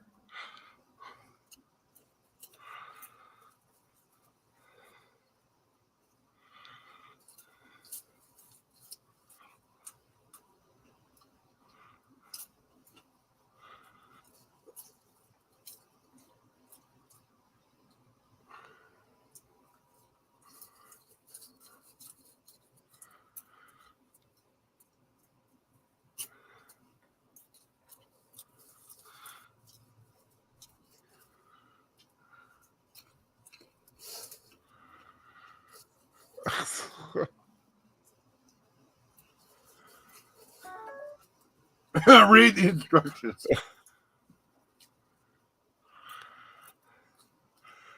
Man, it's hideous eye makeup. Yeah. It was the 70s. Yeah, but still. That silver just don't look right on her.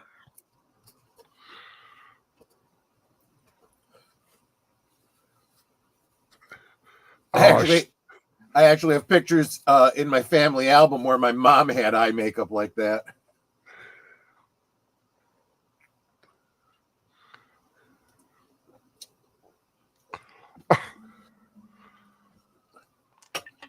What is it, out of service? Mm-hmm. Oh, doesn't matter. There was another one. Yeah, that used to be the thing in high traffic areas. There'd be more than one phone booth.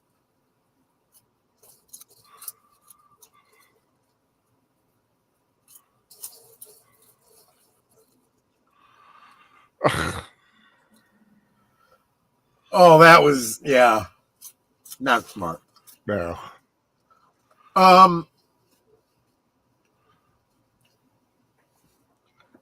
Actually, if he was dialing 911, he wouldn't even need a coin. That's true. You can make 911 calls without an exchange. But maybe not everybody knows that. She might not have known that. I suppose, yeah.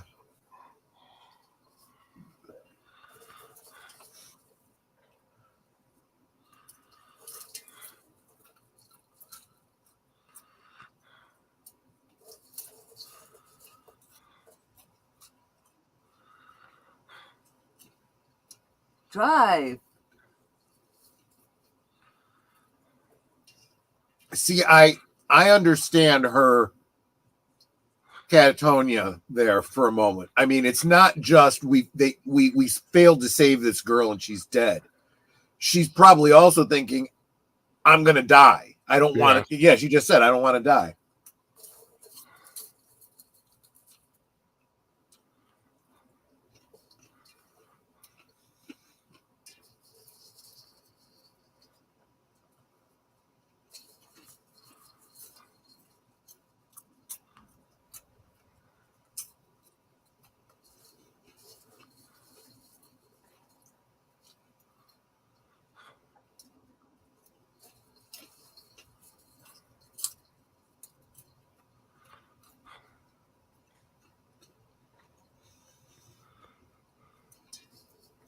Exactly. You don't assume psychic.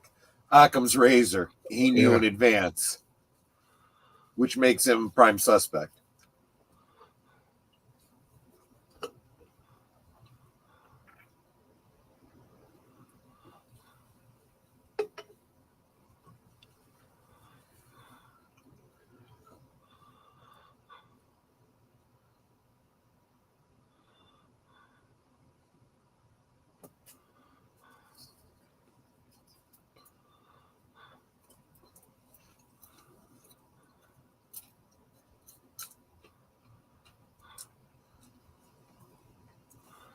He's been wearing the same clothes. Yeah. Well, except for that little. Well, yeah. The little dalliance. And I'm sure he's had time to freshen up since then. So.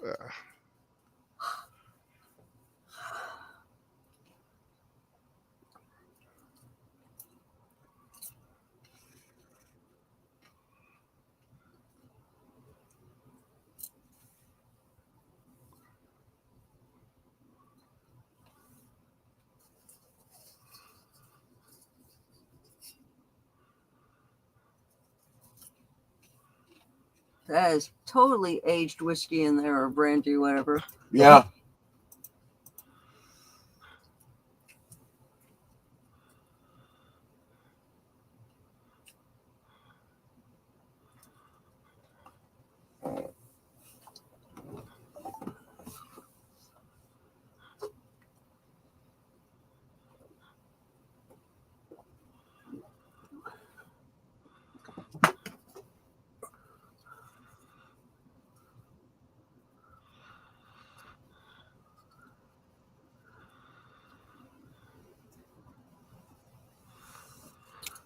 Oh, she took a sleeping pill.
I never understood how those things work. It's kind of like shorthand on a machine. Yeah, you have to know shorthand. They're not actually typing out full words. Yeah, but it always just, how does it just look so weird to me?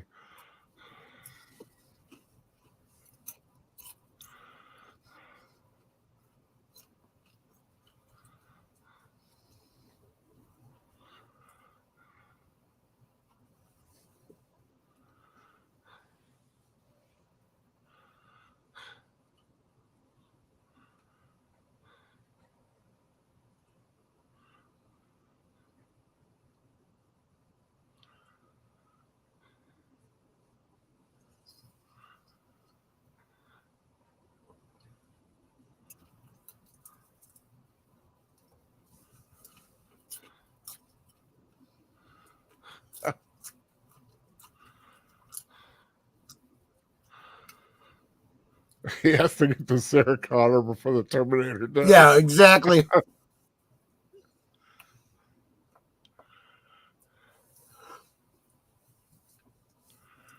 It is pretty unreasonable because it's like, look, you've got me. I'm not going anywhere. But can you?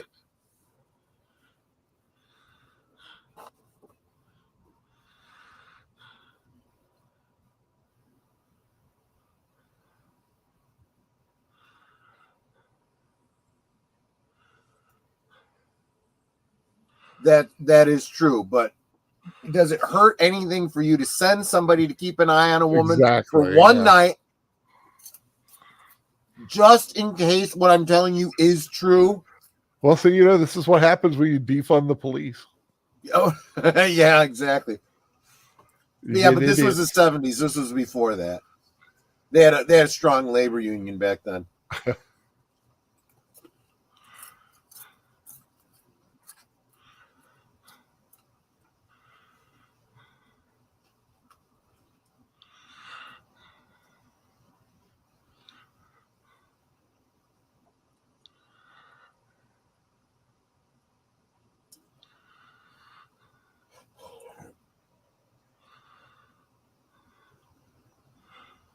You had to take you had to take a sleeping pill. Yeah. I hope she's behind the door. And then when he goes further in, she comes out from behind the door and runs. Well, that would have been smart. I wouldn't be surprised, though, if she panicked.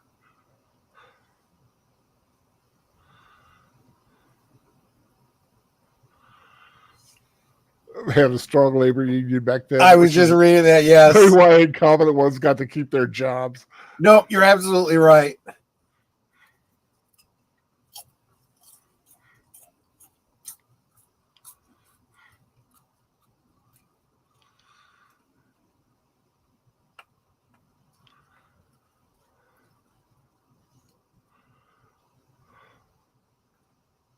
Jamie Lee Curtis would stab him in the eye with a wire hanger. I was thinking the same thing. I was thinking. See, I told you. We've been hanging around each other too long. We think alike. I was saying it's like Halloween where she's like sitting in the waiting room.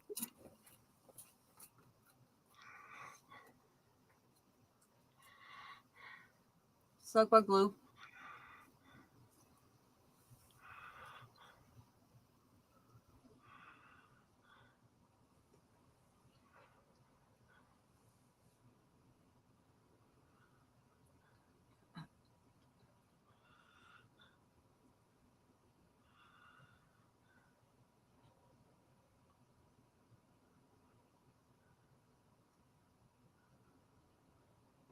Yikes.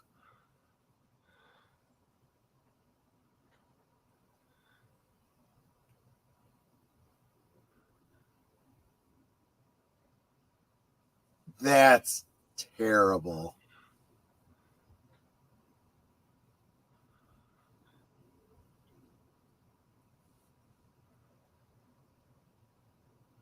He can go back in time.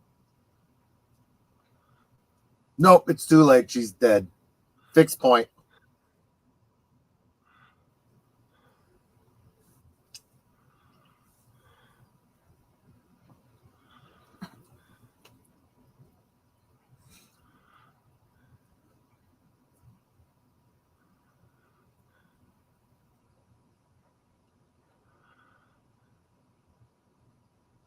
Now, if I was him, I'd be dealing with a whole lot of guilt. Mm-hmm. I'm the one that said we have to go back.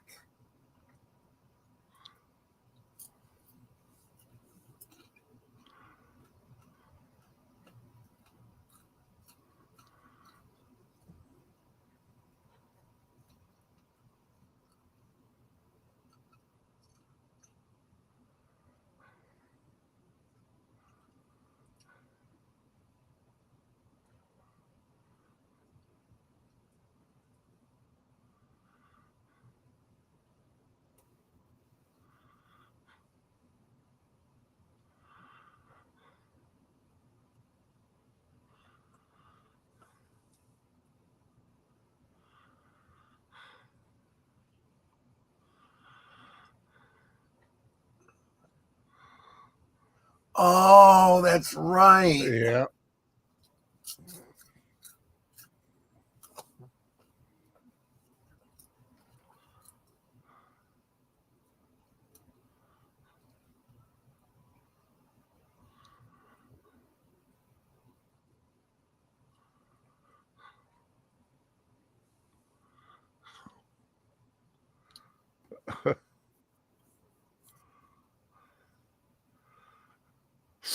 Such a classy way to say my mother didn't raise no idiot. Exactly. That's exactly right.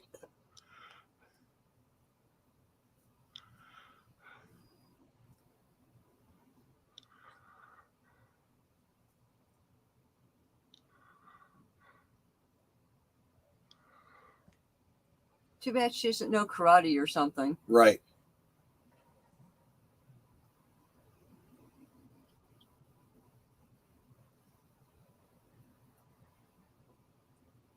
I mean, that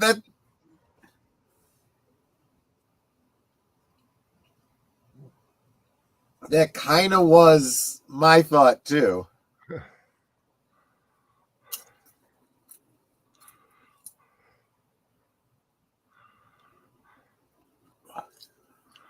Here we go.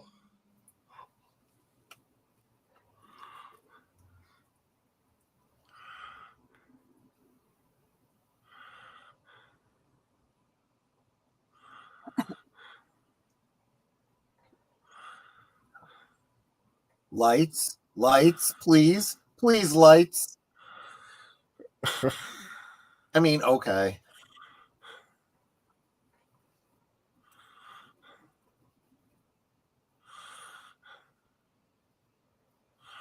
That is exactly the way someone who's never driven before would drive.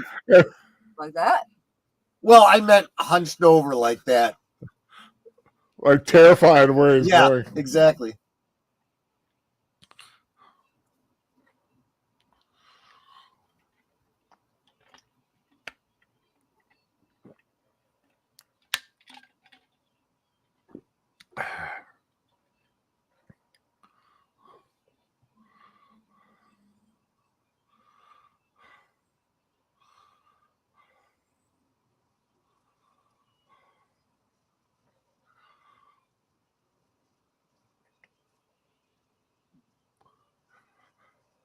Oh, I love the old cars. Right?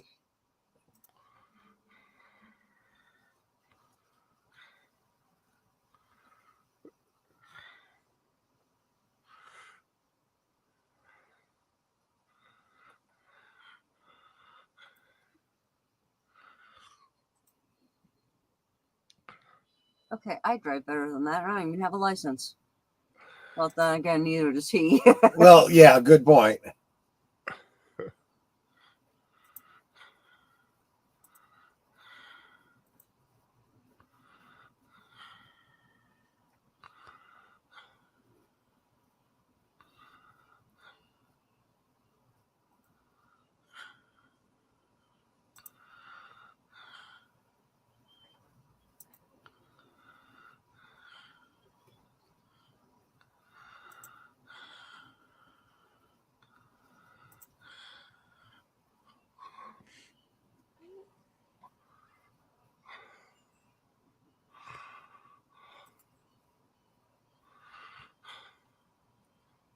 I mean, that's a parking job. Yep. He got there.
It's like, I'll take this out. You'll just travel through time and never come back.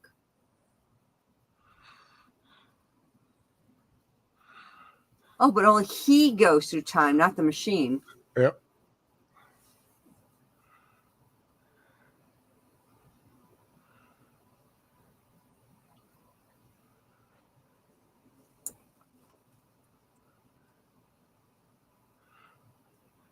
Derezzed. You got derezzed, Yes. exactly. Yeah, that similar special effects too. Yeah.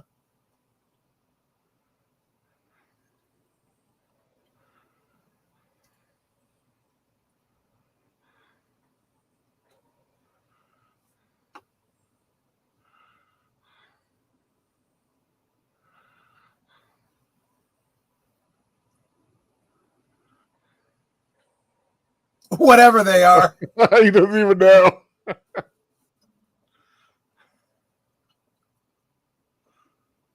It's interesting because the books he would go on to write, he talked about, utopias and Yeah.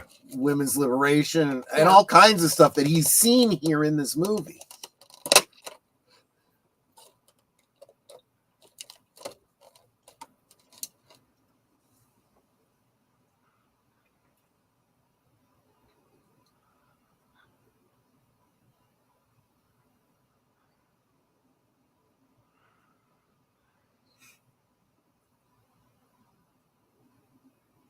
It's a love story at its heart. Yeah.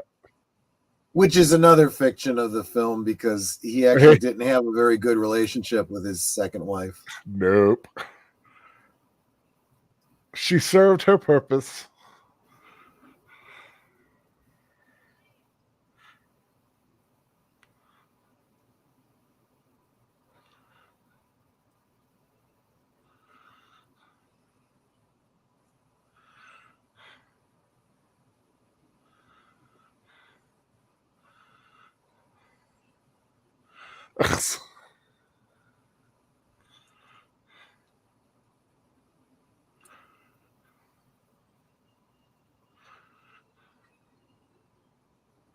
He's not even looking when he's setting a date. He'd already said it before he opened the door.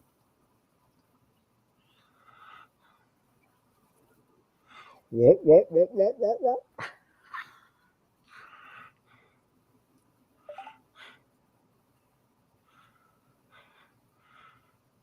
H.G. Wells married Amy Catherine Robbins, who died in 1927. As a writer, he anticipated socialism, global war, space travel, and women's liberation. He died in 1946.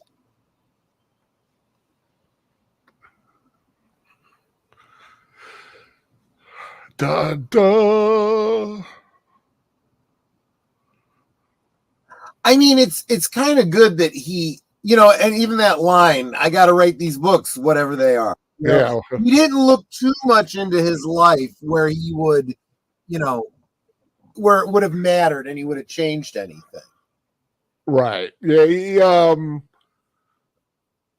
don't know if he did that on purpose or just didn't get around to it because of everything that was going on. I don't think it was something he was thinking about. He was too focused on other things.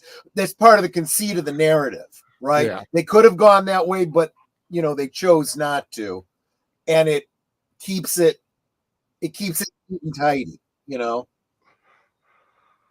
but it makes you think. If you went to the future, would you look up yourself to see what happened, or would you just rather be ignorant about it? I suppose if I knew I'd be going back and it would matter, then yeah, I might do that. Oh, I would definitely look myself up. If I couldn't go back, if I was literally trapped in this time, who cares what they think happened to me? True. But if you have a time machine, huh? Corey Feldman, Shelley Hack. She was a museum docent. Shelley Hackett. Oh, you know who Shelley Hack is, right? I remember the name. She was one of the she was like the last of Charlie's Angels to come in. Oh, right. Yeah, she was dating Nicholas Meyer at the time, and he wanted her in the film. He actually wanted her for the main part. Well, of course. But they wanted someone to, no. But he got her that job. Lemus, thank you for a super movie. Big Al Presents. Thank you for joining us. I'm glad you enjoyed it. He really didn't have to go through all this. He could have simply got back into the machine, go back before Jack the Ripper stole the machine. Actually, no, because there is no indication that would have worked. There are no time paradoxes in this movie. If you think it through, even the thing about, where he thinks Amy died, it wasn't even Amy. That wasn't changed. Identity. Nothing gets changed. Yep. Yeah, it's a cool little movie. Like I said, a great combination with the time machine and little H.G. Wells action. Yeah. But always just one of those nice little movies that a lot of people today haven't heard of or seen, and hey, that's why I picked some of the movies I do. A lot of the ones I like to watch, and some of them every now and then older ones that I just don't get their proper love from people sometimes. Agreed. How many people was this the first time watching it? I'd be interested to know.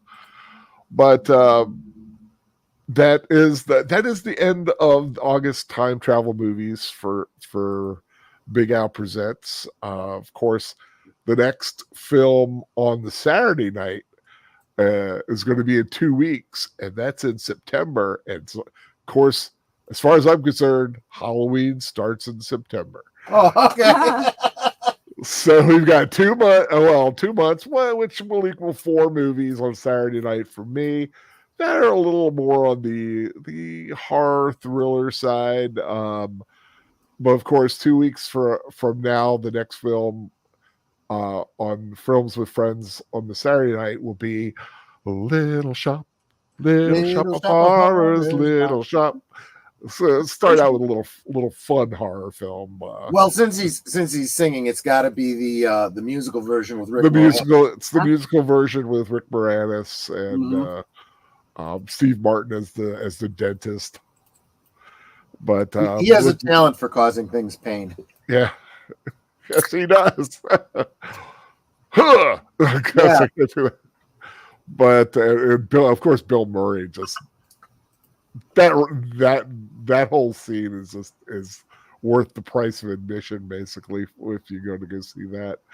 But that's in 2 weeks. We've got a lot of stuff ahead of that. And of course, one whole movie next Saturday. That's not part of the horror fest, is it? I don't think it is. I mean, what is the next film? It is a comedy, but I suppose if you were to look at it from a certain point of view, it's creepy. It is creepy, yeah. What is the next film, Netter? The next film will be Drop Dead Fred. That's all about an Drop Dead imaginary friend that comes back to the little girl once she becomes an adult. Yeah. Oh, that's Phoebe Cates, right? Yep, Phoebe Cates. Ooh, Phoebe Cates. That'll be fun. I've never seen that. I know about it. I've seen parts of it, but I haven't seen the whole thing. So Drop Dead Fred next Saturday. Of course, a whole bunch of stuff ahead. The next film with friends is this coming Friday night, where I'll be joined by Deleted Scenes, and that'll be 8:00 on Friday. That's going to be Hero, the wuxia, the martial arts film Hero, starring Jet Li. But of course, we've got tomorrow, where I know Deleted Scenes probably got Western Cinema. If he wants to put what that film is in there, love to know what it is, because I'm not quite sure about it. And then Unscripted with Deleted Scenes, which is the official lead-in show to Geeky Geezers at 9 p.m. Yeah, on Age of Boomers channel. So what's going on, Geeky Geezers? Any well, we will of course be saying goodbye to Phil Donahue, who died this past week. Disney's having some problems. The Acolyte looks like it's getting memory hold, and good riddance to it. A little bit of a follow up on that bloke from X-Men '97 and his problems with Disney. A lot of gaming news, surprisingly. Did you know that they're remaking the Atari 7800? No. Yep, and we'll be talking about that and some other games that are coming out. Of course, going to have to talk about Alien Romulus. That was a big deal this past week. And some other miscellaneous stuff, including one of my favorite British sci-fi films, series, getting the Blu-ray treatment finally. Oh, Blake 7? Yes. Sweet. Yes. We will be talking about that too. Does that mean I gotta buy it again? Maybe. I'm still looking into it. We're doing the whole 4 seasons or what. But I will say, if you want to know what I thought about Alien Romulus, my 10-word review is up. Yes, it is. So take it for what it is. As is The Crow, which is nothing to crow about. I was gonna say I'm wondering what you're gonna say about it. But yeah, if you watch my review, it's just a wasted opportunity. Even if you had told me it was good, I'd have been like, well, why did they have to? Why couldn't they have made it a different Crow? Yeah, it just didn't work, sadly. But after Geeky Geezer, of course, Deleted Scenes will be back on the other side of midnight at about 12:05. And then that leads into Monday, where I saw that you're having a rockin' double feature, a little vehicle action. Yep. So with a couple, and both films starring some Star Wars. Yes. Actors. Exactly. And that's a big part of the connective tissue is the Star Wars Lucasfilm angle, but I was really going for Last Days of Summer, right? Which I'm guessing you agree with me. If you consider September to be the beginning of the Halloween season, then I guess the end of August is the end of summer. So Corvette Summer and American Graffiti. I can't even say American Graffiti. Yes. Now, I will say I do remember seeing Corvette Summer at the movies. Me too. Because it was Mark Hamill. Yep. And I had to go see it. And it's also where I fell in love with Annie Potts. I know. I kind of expected her to be more, I don't know, glamorous. In the roles that she chose, and she doesn't need to be. She doesn't need to be. No, she's she is a chameleon. Yeah, she can do glamour. She could do nerd. She could do weird geek, and now, of course, she can play a Meemaw. Yeah, exactly right. And she will be reprising that role on Georgia Mandy's First Marriage, the show that's coming up. Oh, really? Yeah, you knew about that, right? No, I did not. Yeah, they're doing that. It's going to be George and Mandy, and of course, a daughter. Their first marriage, which of course leads you to believe they have issues, and get that because they've already alluded to the fact that Georgie's been married several times. Gotcha. So they had to do it that way. But this one's going to be a live audience show. Wow, which is going to be different. That's a throwback. It's going to be more like Big Bang. So it's filmed before a live studio audience. We haven't seen shows like that in some time. Oh no, we get them. Like Big Bang Theory's been live, and were they? I always got the impression it was canned laughter. Nope, Big Bang Theory was filmed in front of a live audience. Wow. Okay, I didn't. Okay, now I have to fact check that. Alexa, was the Big Bang Theory filmed before a live audience? Let's see what she says.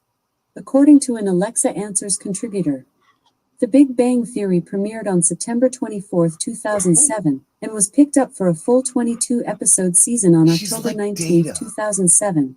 The show was filmed in front of a live audience and produced by Chuck Lorre Alexa, stop. Thank you. Jeez, it really is. It's like talking to Data. Like, all the information that you don't need, and when he finally gets to it, it's like, okay, shut up. Oh no! Here's my experience with mine, because I call mine computer. Right. I had a bunch of figs, and I was like, "Computer, can you freeze figs?" And it's like, "You can freeze eggs by." I'm like, "No, fig." I had to literally do it like 3 times before it heard figs. Yeah. You can though freeze eggs. I've got a bunch of them frozen right now, and the yolks don't stay the same, but it's very difficult to use them. I just fry them. Yeah, you fry them or scramble them, I guess. I don't know. I've never frozen. I've never had the. Usually, when I get down to the older eggs, that's when I like throw what I have left into the boiling pot and hard boil them. And Netter does the same thing. Yeah, it's like the ones I have frozen. I find that I can like do them like sunny side up or whatever. The yolks aren't the same. They're not runny, so you can't really scramble them. I mean, I guess you could, but they're just not the same. Yeah. Okay. I like that. I've never tried it. So, but yeah, that's so that's Monday. Wow, how did we get to that from Corvette Summer? Oh, okay. Yeah, I'm tracing it back in my head now. So Corvette Summer and American Graffiti on Last Call at the Movies, Monday night at the movies. Right. That's what you're calling it. Okay. Of course, then we go into Tuesday for Live at Sparkwood 21 for the latest episode of Twin Peaks. Yep, I believe it's part 9. We will be returning to Twin Peaks after last week's kind of step back in time, and we're going to reorient ourselves with what's going on with the investigation, and touch base again with Dougie Jones and family. And it'll be slightly more easy to follow than the last episode. Cool. Only slightly. Wednesday, of course, is the day of rest. And then at least in the YouTube view, right? And then, of course, Thursday, Netter with Netter's Thursday Things. Well, what's going on this week? This week on Thursday Things, my special guest will be Curtis Selby. Yep. Ooh, Curtis Selby, very, the very tired good. midnight blogger. Midnight blogger. Yep. Yep. And that, of course, leads us into Friday, where at 8 p.m., as I said before, we're going to be watching the Jet Li film Hero, which is a lot of fun. I'll be joined by deleted scenes. And that, of course, will lead into Last Call with Troy Pacelli. Yep. And what you got going on this week? Anything interesting? Anything fun? Yeah, Well, Alcohol. it'll be interesting and fun. But, I will absolutely be drinking. And you know, the whole conceit behind Last Call is a bunch of friends getting together to talk at a pub, which is exactly how our country started. A bunch of friends getting together, talking at a pub, and then deciding to start an American Revolution. Well, I think this Friday I'm going to do a little bit the same thing. Not that I'll be calling for revolution. That's a song I would love to hear on Schoolhouse Rock. Right, exactly. 4 guys in a pub and talking whatever. Oh, that would be interesting. And I bet nowadays with the AI music generation, you could probably do that. I'll put the lyrics together and I'll see if I can get, whatever, ChatGPT or whatever, to compose a song to these lyrics in the style of Schoolhouse Rock. That would be awesome. Cool. But we'll be talking about the pending big presidential election coming up. The news, the crazy news over the past couple weeks.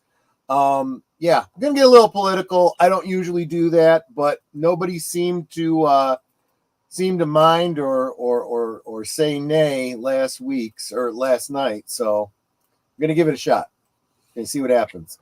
Cool. And that will lead us into Saturday, where Fred will drop dead. I suppose so, yeah. Drop Dead Fred, starring Phoebe Cates on Netters Network at 10 p.m. on Saturday night. There you go. And that is the week. And of course, like I said, the next Saturday night on Big Al Presents will be Little Shop of Horrors, the musical, the beloved Rick Moranis musical. God, I love that one. Yeah. And but I haven't figured it out yet, but I do know that the 2 weeks from this Friday, where I would be doing a Friday night one, is a Friday the 13th.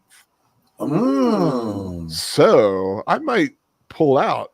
I've already done the original Friday the 13th. Might pull out Friday the 13th Part 2. Which might be a fun rewatch. Deleted scenes. Let me know what you think about that. Because it's Halloween. Sorry, September is Halloween. It's a 2-month season, much like Christmas is. Starting at the end of October now on the Hallmark channel. But I'd like to thank everybody for being here tonight. Like I said, check my reviews out, like I said, for The Crow. I've got that up. I don't have anything pending right now because there's really not a lot coming out that kind of tripping my I don't know. Historically, August has been kind of a slow, dead month. Yeah, it's been kind of slow. I know. Well, of course, you got Beetlejuice coming out in a couple weeks. So I'm looking forward to that. But I'll find something. I'm sure something will pop up and I'll watch it and give a review. Evil just finished. I might have to do a review of this season's Evil. So yeah, tell us if Evil is good. In just a quick 1-word review, yes. It is good, but it definitely is not for those who are religious and don't like their religion questions. Let's just say that. But where was I? Oh yeah. But Troy, any last words? Nope. Just want to thank everybody who stopped by. Make sure you hit the thumbs up on the way out.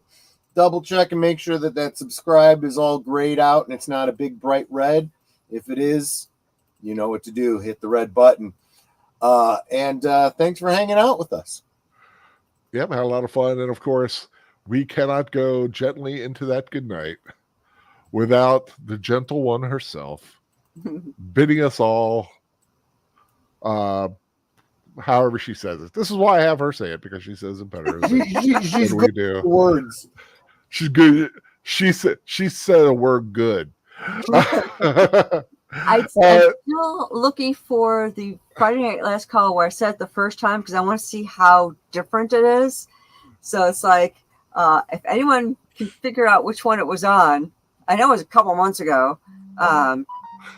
It's like I really am curious as to how different it sounds. But anyway, we can talk amongst ourselves, and that's all well good and fun. But it's so much more fun when you guys are joining us in the chat and you're dropping your comments, questions, trivia, being goofy, whatever it may be. And it doesn't feel like we're separated by miles or continents in some cases. It feels like we're all hanging out in the same room, enjoying each other's company and having a great time. And you guys, you know you're not just our friends. You are our family. We love you guys and we appreciate you so very much. You could be anywhere right now and you're here, and that is so encouraging. I love seeing you guys in each of our streams. And I say this all the time. It's like every time I see when you guys come in, it just makes me smile because my family's here, you know? Yeah. So thank you all for being here. Thank you for being a part of our family, a part of our lives. And until next time, which will be, what's today, Saturday, Sunday, over on Deleted Scenes All the Time and Age Boomers channel. Good night and God bless. Take care, everyone. Thank you for joining us. Have a beautiful Sunday and a safe and happy week ahead. And until next time, find something fun to watch and take care.